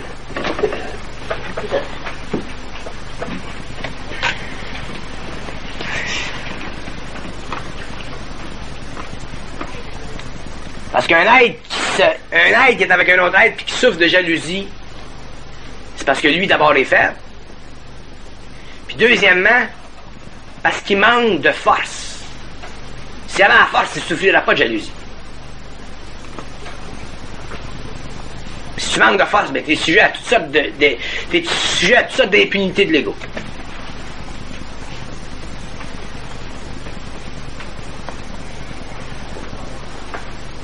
Pas bon être jaloux.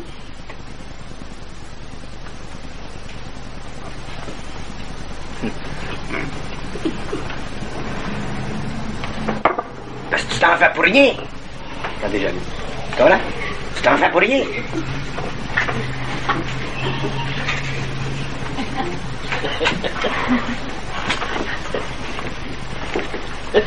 Mot, c'est puissant, ça, oui, mon cher.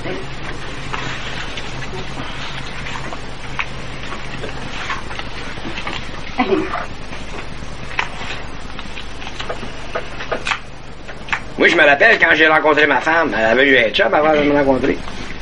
C'était une Italien. Non, mais non, il faut exprès. Mais un soir, j'ai dit pourquoi tu ne vas pas faire un petit tour? Il était gentil pour toi. Tu as acheté un beau petit cadeau à Noël. Fais un petit tour, ouais, vas-y, bonjour.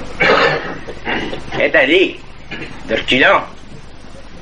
C'était pour détruire l'opposé de la jalousie. Qui est l'insécurité. Parce que ma femme n'a pas de jalousie. Une insécurité. Alors, pour détruire l'insécurité, je l'ai envoyé. Puis des années plus tard, je l'ai envoyé parce que j'étais à l'initiation, enfin je ne pouvais pas sortir dans ce temps-là. Je savais qu'elle aimait ça pour aller sortir pour un souper, papa. J'ai fait rencontrer un gars absolument extraordinaire, un bel homme. Moi, j'étais un crapaud au début, un beau six pieds, beau. Ben psychique, un grand bonhomme. D'ailleurs, un grand bonhomme. Puis, elle sortait, puis il y avait de bien d'argent, fait qu'il a nourri ça. Ils travaillaient ensemble, là. Puis, c'était bon pour elle, ça la relaxait, elle pouvait sortir, puis s'amuser un petit peu. Mais, elle savait où est-ce qu'elle était. En dedans, elle avait de la sécurité. Puis elle savait que je l'envoyais pas parce que je l'aimais pas. Comment dire? Fait qu'elle pouvait être. Elle pouvait, avec lui, faire une expérience que moi, je pouvais pas lui donner parce que j'étais en initiation. Fait que je pouvais pas aller dans les restaurants, des grands restaurants. Ça m'intéressait pas. Mais elle avait besoin d'un break. Faut être fort en dedans. Quand t'es fort en dedans, t'es fort en dedans.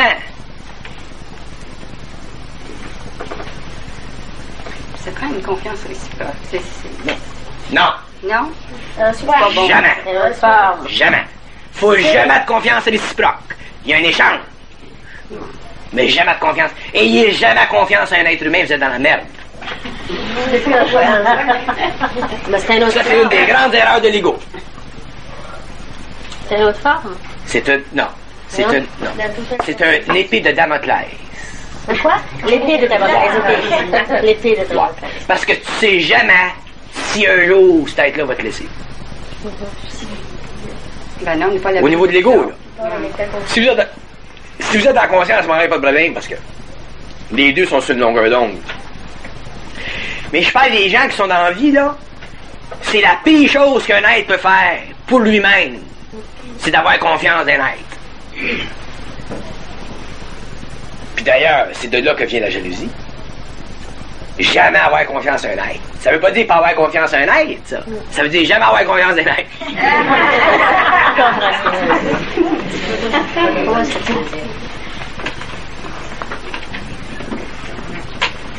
Mais quand les personnes, ça marche pas, pourquoi avoir de la jalousie? Puis là? C'est Je ça. comprends, mais je t'explique le problème dans la vie. Tu serais surpris comment est-ce qu'il y a de personnes qui souffrent de jalousie. Bah, c'est de Surpris. la destruction complète. Surtout aujourd'hui. La destruction complète. Faut jamais avoir confiance dans un être. Jamais. Il faut avoir confiance totale en soi-même. À ce moment-là, tu es capable de dealer avec n'importe quelle contingence, n'importe quelle situation. Il te laisse, il n'y a rien là. C'est ça. Il te joue un tour, il n'y a rien là.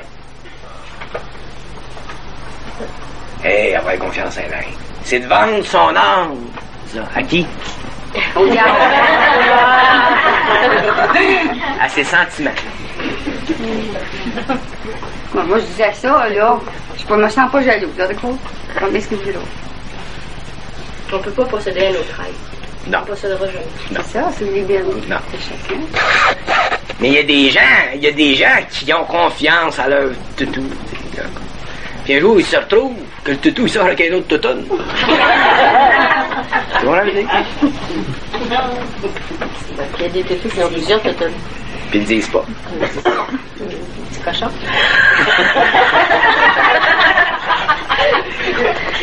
Moi, je connais des femmes. Mais ils reviennent les yeux bien brillants, sont de bonne image. Je connais des femmes, des bonnes mères de famille, puis le toutou, il sort depuis des années avec des toutounes, puis ils le savent pas. Ah, elle a pas d'idée partout.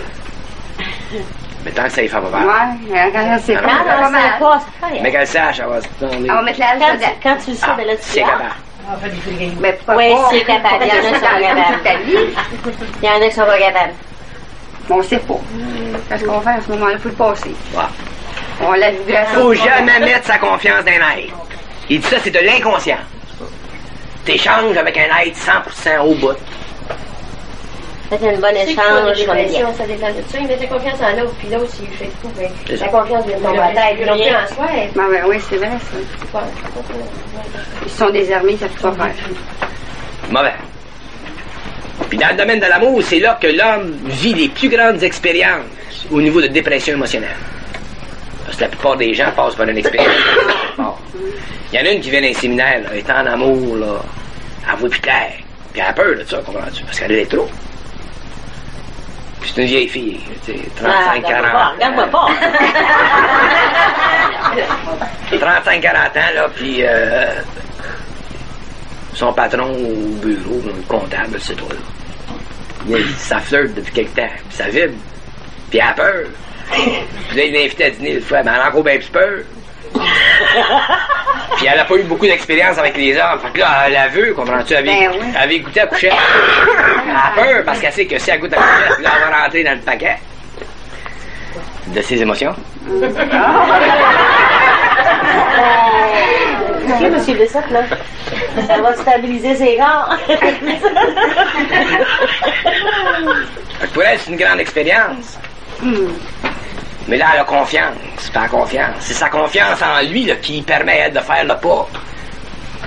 Elle va écouter d'ailleurs, dans 7 semaines, là, elle dit que ça va être tough. Puis là, elle va venir moi avec des grandes larmes. Là.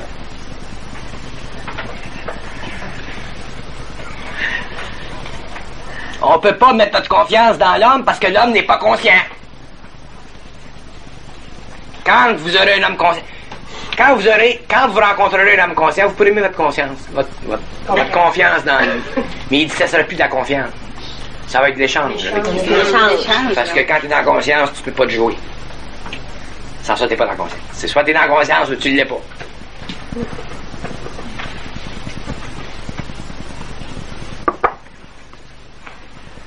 Moi, j'ai de la misère avec le comptable de la compagnie parce que dans la compagnie, il y a Gisèle, il y a une autre personne, puis il y a moi.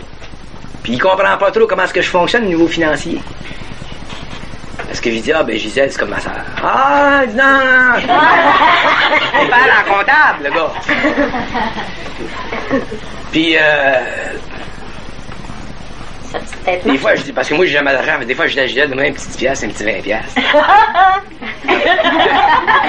Ça prend tout, vierge. La vie, ma belle-mère.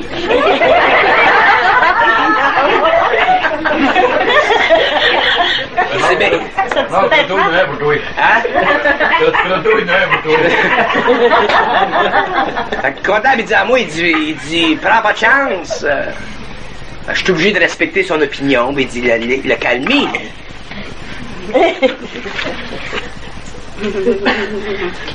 Je peux pas commencer à parler de la conscience. Mais ça doit les tourner un peu, les gens qui se prennent pas. Moi, en affaires. Dans ton entourage? Ouais. Aussitôt que je suis en affaires, c'est toujours compliqué. Parce que le comptable.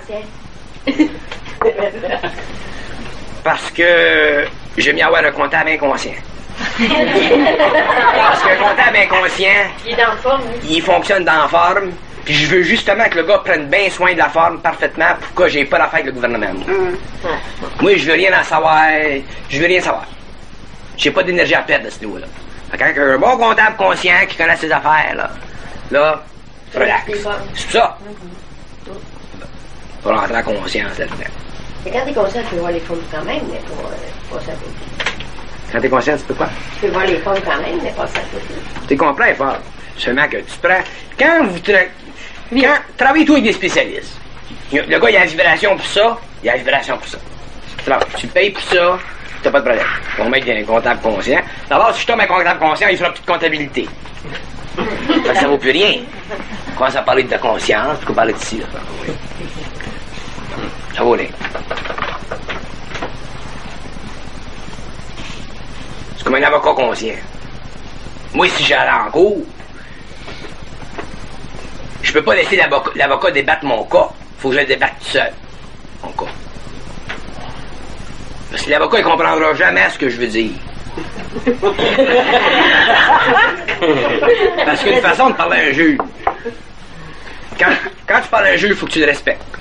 Faut que tu donnes raison. Faut que tu démolisses sa raison. Faut que tu empiricises la tienne. À la fin, ça. Pas au début. Tu fais du dialogue. Puis finalement, là, il y a une façon de parler à un juge. Mais si j'explique mon père à l'avocat, lui, il va agir à sa façon, des plans pour que je perde la cause. Tandis que moi, si je vois, j'en perdrai pas la cause. Je peux pas partir de cause. Je gagne tout le temps la cause. Ben, j'ai toujours raison. Toujours d'esprit en esprit.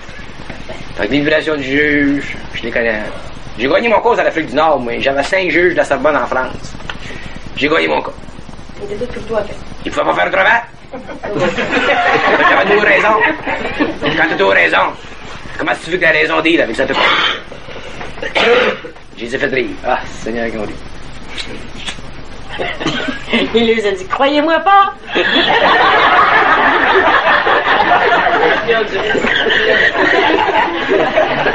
Puis là, c'est comme ça qu'ils l'ont cru. Ils vont te sortir une soirée. Quelque chose, une plaidoirie. Mais quand tu travailles avec eux autres, c'est le fun. Le juge, ils le connaissent, l'avocat de la procuration, ils le connaissent. Ça marche.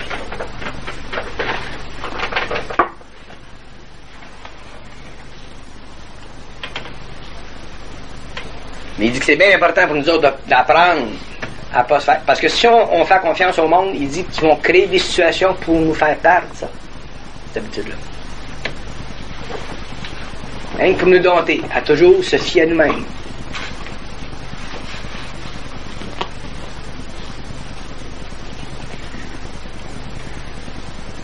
C'est une femme. Pas besoin de croire à personne. Faire confiance. Ouais, confiance, pas confiance. Faire confiance, ça n'a pas d'affaire avec croire. Non, mais c'est ce que je veux Faire confiance à quelqu'un, c'est te soumettre faire confiance. à une autre personne. Tu peux pas te soumettre à une autre personne. Parce qu'une personne, tant qu'une personne n'est pas consciente, t'es pas sur une longueur d'onde universelle avec elle. Fait que tu peux pas. T'es obligé de partir de toi-même.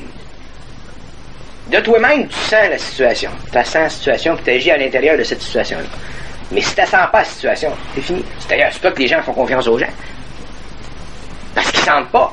Fait qu'ils sont obligés de faire confiance, puis ils se font jouer des dos. Fait que tu vois la vie des gens, c'est constamment des mauvaises expériences.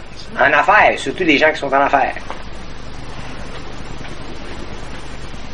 Puis éventuellement, les relations humaines se détériorent tellement que c'est rendu que les gens se font plus confiance. Tu peux plus rien faire aujourd'hui. Tu peux pas dire à un gars, je te paierai la semaine prochaine. Il va t'amener chez le notaire. Tu vas payer quelqu'un, tu vas là, super reçu, on se connaît, je te fais confiance.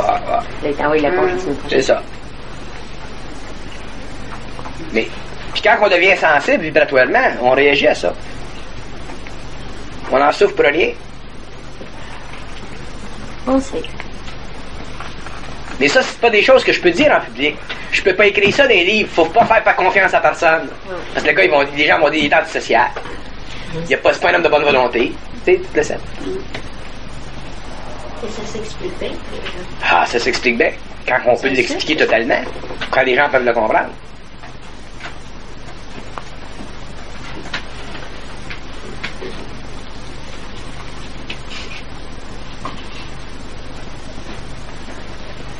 Il dit qu'on peut pas, parce qu'il dit l'affaire de faire confiance, ça va loin pour eux autres. Là, il parle au niveau humain, mais ça va bien comme ça pour eux autres.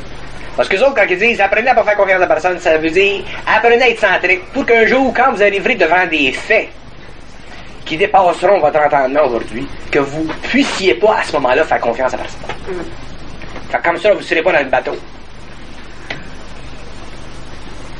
Je sais pas s'il y en a qui sont allés voir le conflit, là, The Final Conflict, le film. Là. C'est en anglais, ça, ce film? C'est en anglais, ouais. Ça passe au théâtre? Ça passe de... Ça passe au théâtre. C'est l'Antéchrist. Ah oui? C'est romantisé, tu sais. Mais, tu vois les pouvoirs de l'homme, tu sais. Les gens se font prendre. On peut pas faire confiance. C'est libérateur. Je le sais. Faut que tu le saches. Faut toujours qu'on soit maître de la situation tout le temps, dans n'importe quelle situation. Tout le temps. Tout le temps. Tu peux faire confiance à une personne parce que tu veux y faire confiance pour lui, pas pour toi. Des fois. Moi, j'ai fait une transaction dernièrement, j'ai fait confiance à une personne, mais c'était tellement contre la psychologie de l'homme, ce que j'ai fait, que, autrement dit, les gens à l'affaire font pas ça. Que là, ça a établi un lien très étroit entre moi et cette personne-là. C'est pour ça que j'ai fait confiance. Mais je savais pourquoi je faisais confiance. Mais je faisais pas confiance. C'est que j'agis de même. Tu peux des fois rencontrer une personne, tout le monde va dire, tu fais pas confiance à cette personne-là, là. C'est vrai, tu sais. Tout le monde, c'est une personne, puis t'arrives, tu vas faire confiance à cette personne-là, là. On use des mots. D'une façon, cette personne-là, là, est réellement avec toi. Ah. Ton plus grand ennemi peut devenir ton plus grand ami. Ça peut être le contraire. C'est de la façon qu'on le fait, par exemple. C'est vibratoire. Il y a une façon de le faire. Tu l'avais pas cru non plus. Automatiquement, tu avais confiance en toi. Non, parce que tu le sais, toi. Tu sais. Tu le sais.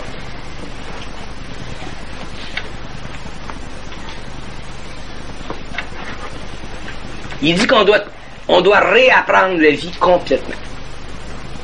Complètement réapprendre.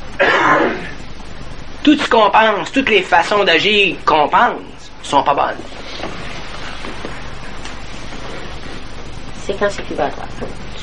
Tu sais, c'est ça. T'as pas pensé. Parce que quand on pense, c'est là qu'on fait des erreurs.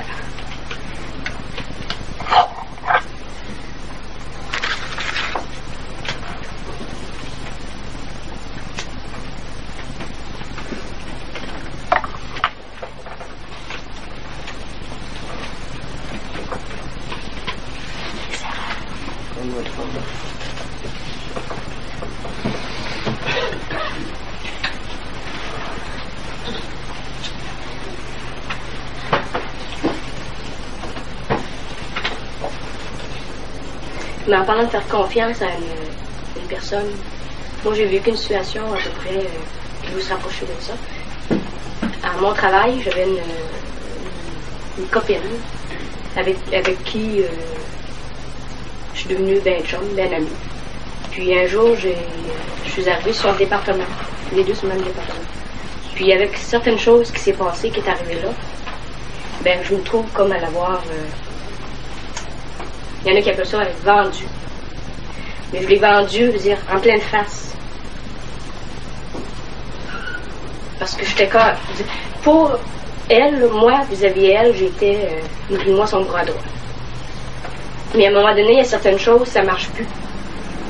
J'étais beau à avoir un certain point commun, mais il y a certaines choses que si ça dépasse les bornes, à ce moment-là, tu es obligé de virer carré avec l'autre.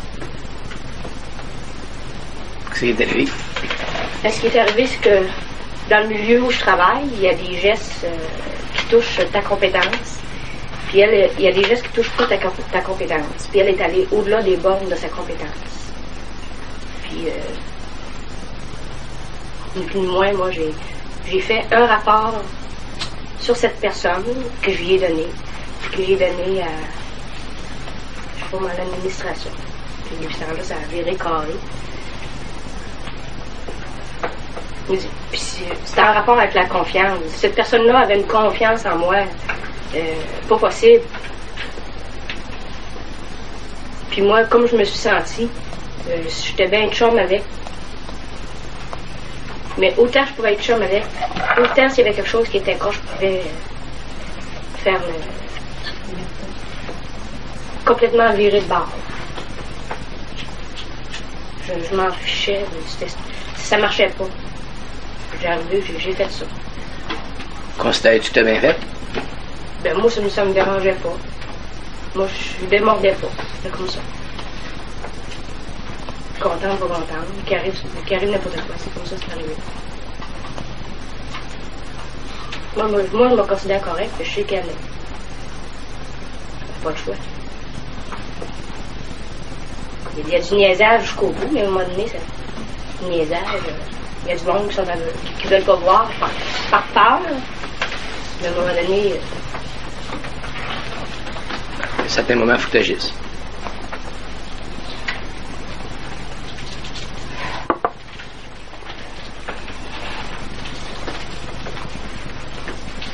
Il y en a un qui a une question à me demander, puis il veut pas m'en demander. Fait que je m'en réponds.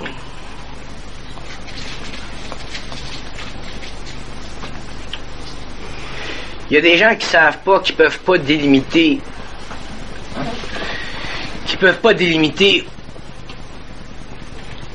leur sens de culpabilité. Il y a des gens qui font des actions qui créent en eux de la culpabilité, puis ils savent pas où trancher la valeur de l'action. La personne en question, dans son action est justifiée, mais la personne elle se sent coupable parce que la personne comprend pas que ce qu'elle a fait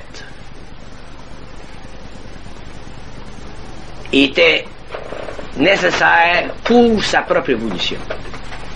Si la personne n'avait pas fait cette action-là, ça l'aurait retardé son évolution sur le plan émotionnel parce que la personne était incapable de faire face à elle-même dans le cas où l'action n'aurait pas été faite.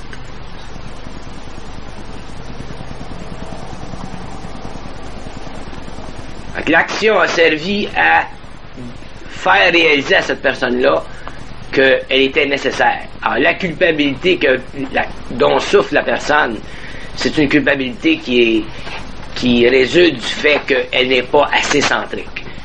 Mais l'action était nécessaire, parce que si elle n'avait pas fait cette action-là, son rapport avec l'autre personne aurait détérioré. Puis généralement parlant, quand les gens font quelque chose qui suscite des mouvements ou des réactions qui amplifie le sentiment de culpabilité, la personne doit tuer la culpabilité. La culpabilité, c'est une illusion totale de l'ego.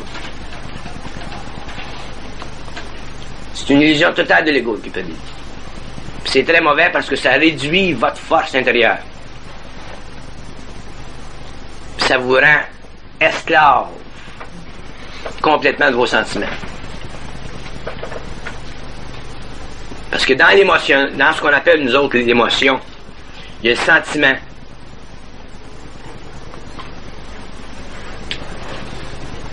Il y a l'esprit de l'émotion, puis il y a le sentiment de l'émotion. La plupart des gens vivent au niveau du sentiment, dans lequel ils ne reconnaissent pas nécessairement l'émotion.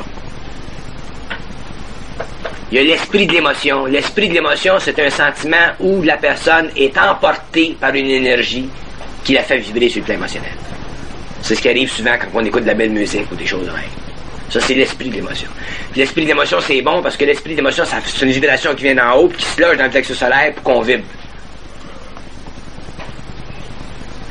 Puis il y a le sentiment de l'émotion. Le sentiment de l'émotion, c'est très mauvais parce que le sentiment de l'émotion, c'est une crainte qu'on a de faire quelque chose qui va soulever en soi une émotion quelconque.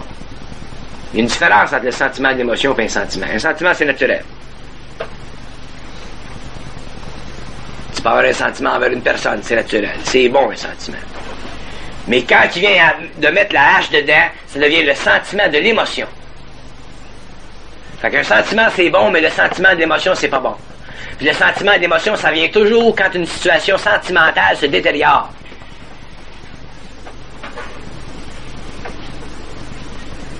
Toi, t'en as des expériences de même.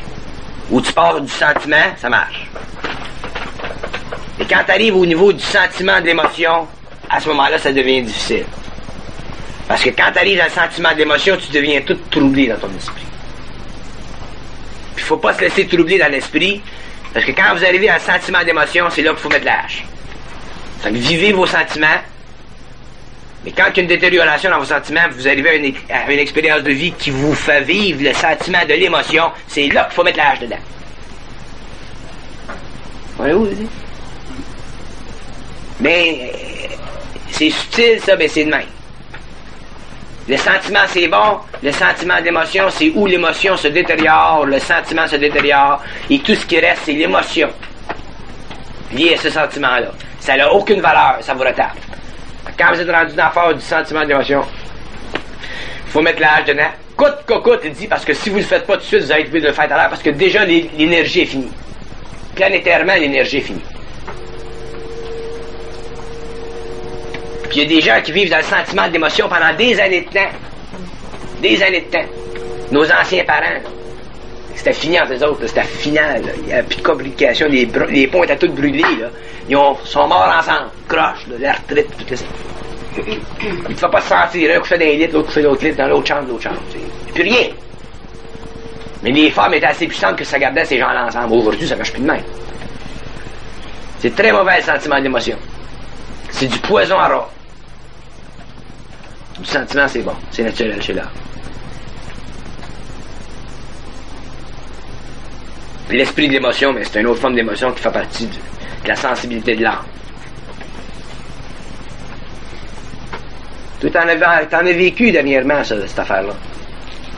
Le sentiment de l'émotion.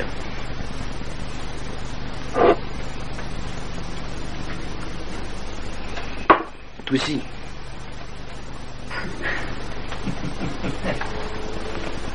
Ben attention à ça, le sentiment de l'émotion. C'est mortel. Je dis, c'est mortel. Ça vous diminue dans votre puissance intérieure, dans votre force intérieure, dans votre propre lumière, ça vous diminue.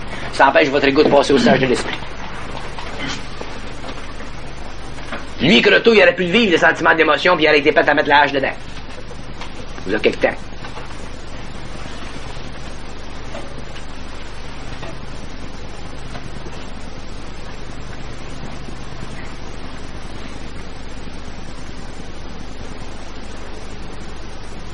Faut qu'on comprenne ce que c'est de l'émotion.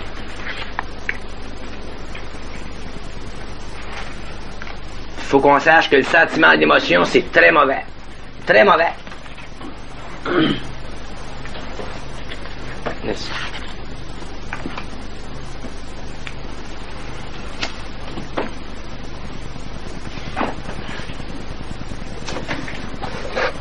Le sentiment d'émotion dans notre vie, ça se manifeste sous différents plats dans toutes sortes de situations. Toutes sortes de situations.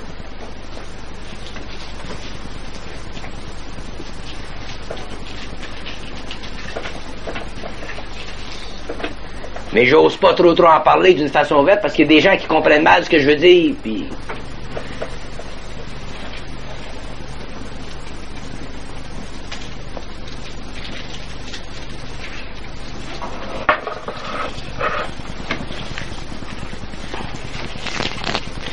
Des fois, je me sens, moi, là, comme j'étais un gars qui vient, on dirait que...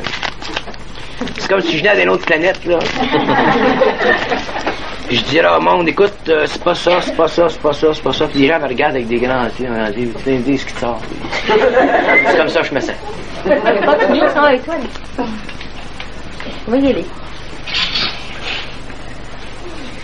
Puis quand vous renversez la vibration du sentiment, d'une émotion, laissez-moi vous dire que vous changez vibratoirement en maudit. Elle a vécu ça, elle, au bout. Il se crée une disconnexion en toi quand tu détruis le sentiment d'une émotion. Tu montes de même. Tu réalises ta force. Tu réalises ta centricité. Puis tu réalises que tu t'es mis sous une autre vibration automatiquement. Puis tu réalises que ta vie, elle s'ouvre dans une autre direction que tu n'avais même pas pensé que c'était possible avant. Fait que le sentiment d'émotion, tant que vous n'êtes pas capable de le tuer, c'est comme une porte. C'est une porte. Ça vous brille, ça vous empêche, ça vous bloque une avenue à une vie que vous ne savez pas qui est possible. C'est très mauvais. C'est une chaîne. Surtout dans le domaine de l'amour, c'est encore bien plus fort. Une chaîne terrible.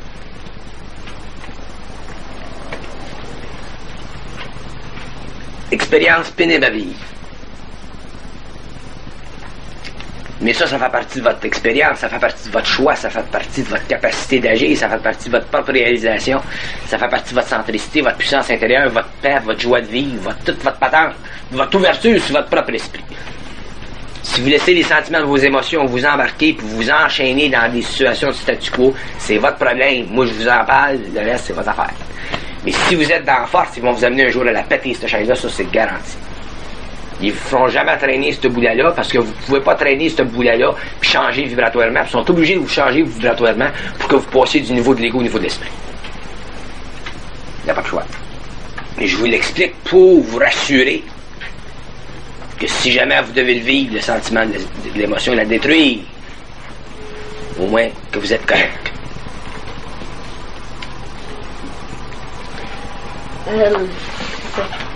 Moi, là, des fois, là, bon, ok. Je prends des gens qui sont proches de moi, par exemple. Quelqu'un qui est proche de moi, Spud, aussi bien elle, Michel, je les aime bien. Monsieur Bessel, je peux même parler de Monsieur Croteau, si tu veux. Monsieur Croteau est rentré chez nous. Okay?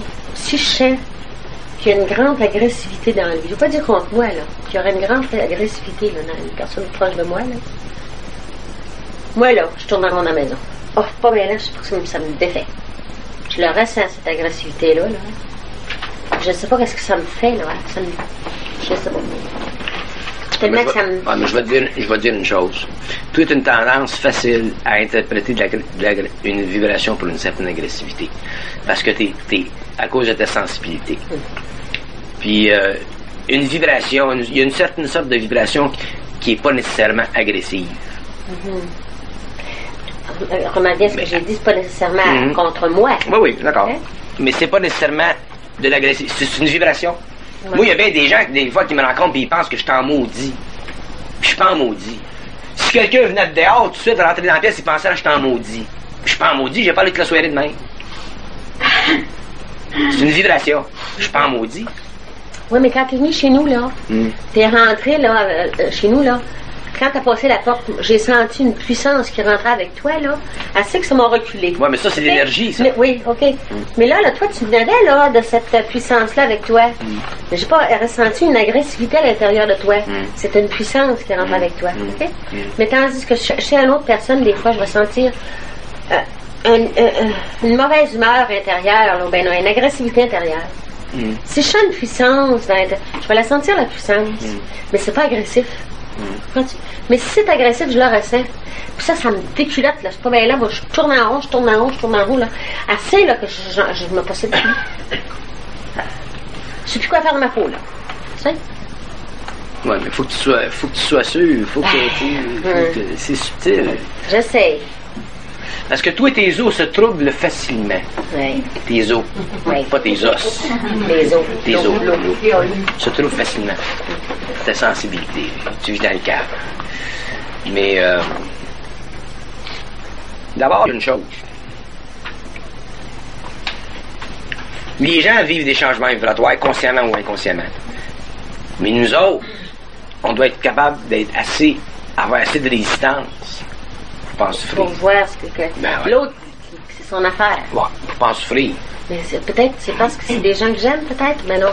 Tu sais, qui sont proches de moi. Ça serait-tu parce que je vois qu'ils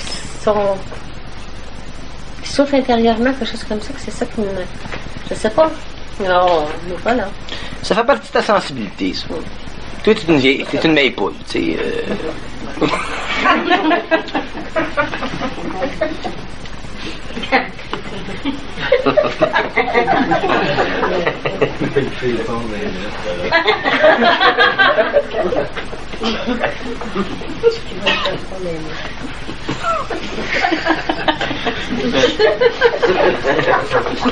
C'est pas mes détails, hein.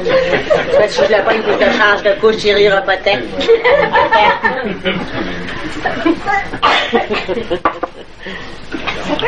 Faut être neutre au monde. Tu peux pas souffrir du monde tout le temps.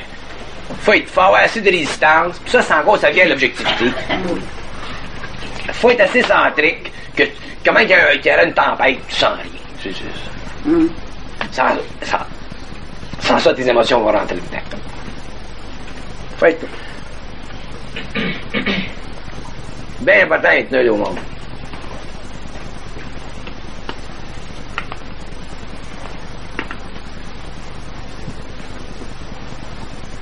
Surtout dans le domaine de la conscience cosmique, la conscience. Dans tout le domaine de notre moi, là, puis la centricité, tout là. Puis quand vous rencontrez des gens qui sont pas sur votre longueur d'onde, puis il y a tout comme un genre de conflit qui se livre, là, c'est là qu'il faut être centré. Sans ça, vous vibrez, puis ça change. Ça peut vous changer pour 2 jours. J'arrive pour le bien du monde. Ça me dérange pas. Je tourne les talons, là, pour le moment, là. Quand on est avec des amis, ça se va, c'est relativement facile. Mais quand on est avec des personnes, là, que ça c'est tough. Oui. C'est important, ces expériences-là. Ben, faut pas se tourner le dos tout le temps, faut y faire face. Faut pas souffrir. Faut pas en souffrir, mais faut y faire face quand même. Des fois, il faut y faire face. Des fois, tu tournes la face, tu t'en vas. Ça dépend de ce que tu veux faire. Ouais. Mais, faut avoir une neutralité ici, en dedans.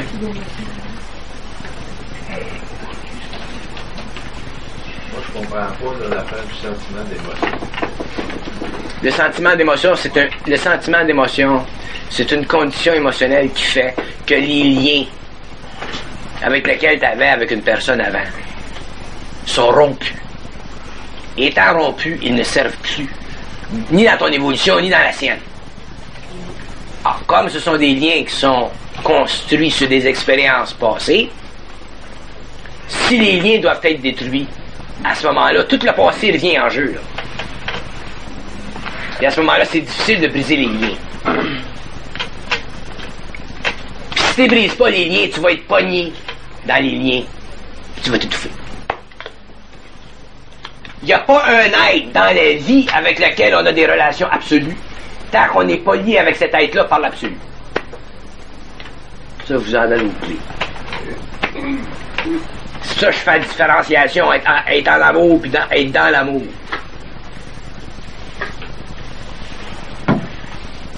Parce que vous pouvez être en amour avec un être pendant un certain temps, puis ça sert à votre évolution pour certaines expériences. Puis après un autre temps, vous êtes en amour avec un autre, puis ensuite un autre, puis ensuite, finalement, vous êtes dans l'amour.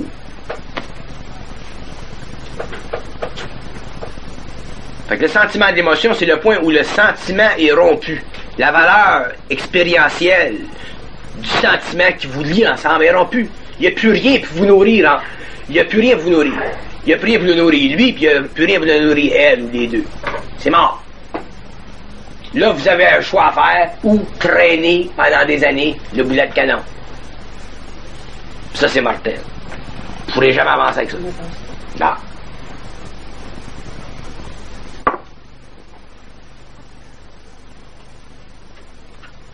Mais si t'es dans l'amour à ce moment-là,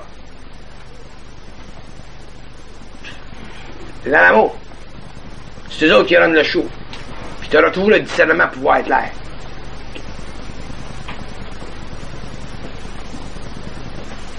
Mais c'est très mauvais le sentiment d'émotion. J'ai rien contre le sentiment.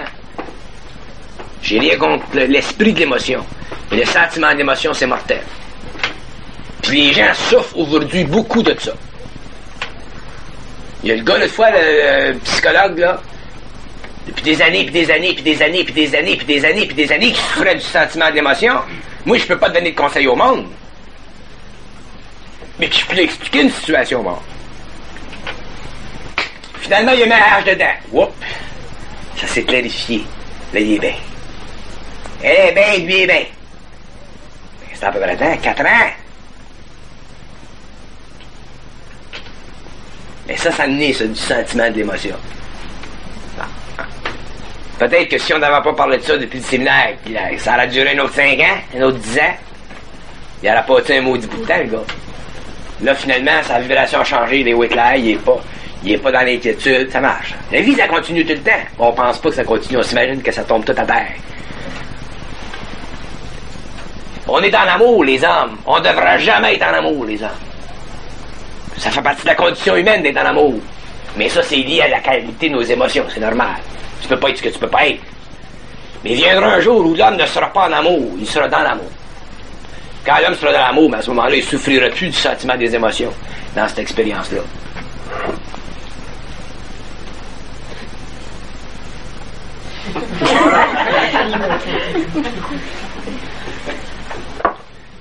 Faut que je vous le dise. Si je vous le dis pas, qui c'est qui va vous le dire? Je vous mets pas sur le spot. Comme boîte de speak of the spam.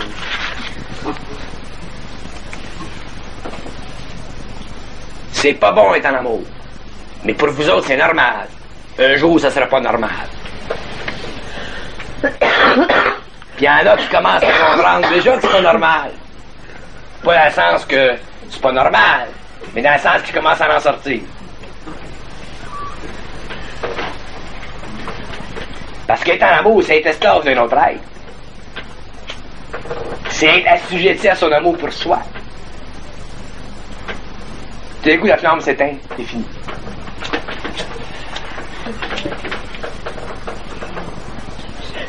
Comment ça s'éteint, de lui? Les gens qui se rencontrent et qui se disent, quand on voit les films, on écoute des histoires, des chansons. Je t'aime. Je t'aime jusqu'à la mort, mon pitou. Hey, je t'ai dit qu'il y en a qui meurent jeunes. Ça sonne fort, Mais commencez à écouter les chansons à la radio. Surtout à CKVL, vous allez voir que ça sonne drôle à mourir. Avant, vous embarquiez là-dedans, comprends-tu? Là, vous mettiez votre main sur sa main, puis vous écoutiez la chanson ensemble, puis les grosses larmes. Tossiez un petit peu. Vous allez voir aujourd'hui que... Puis avec le temps...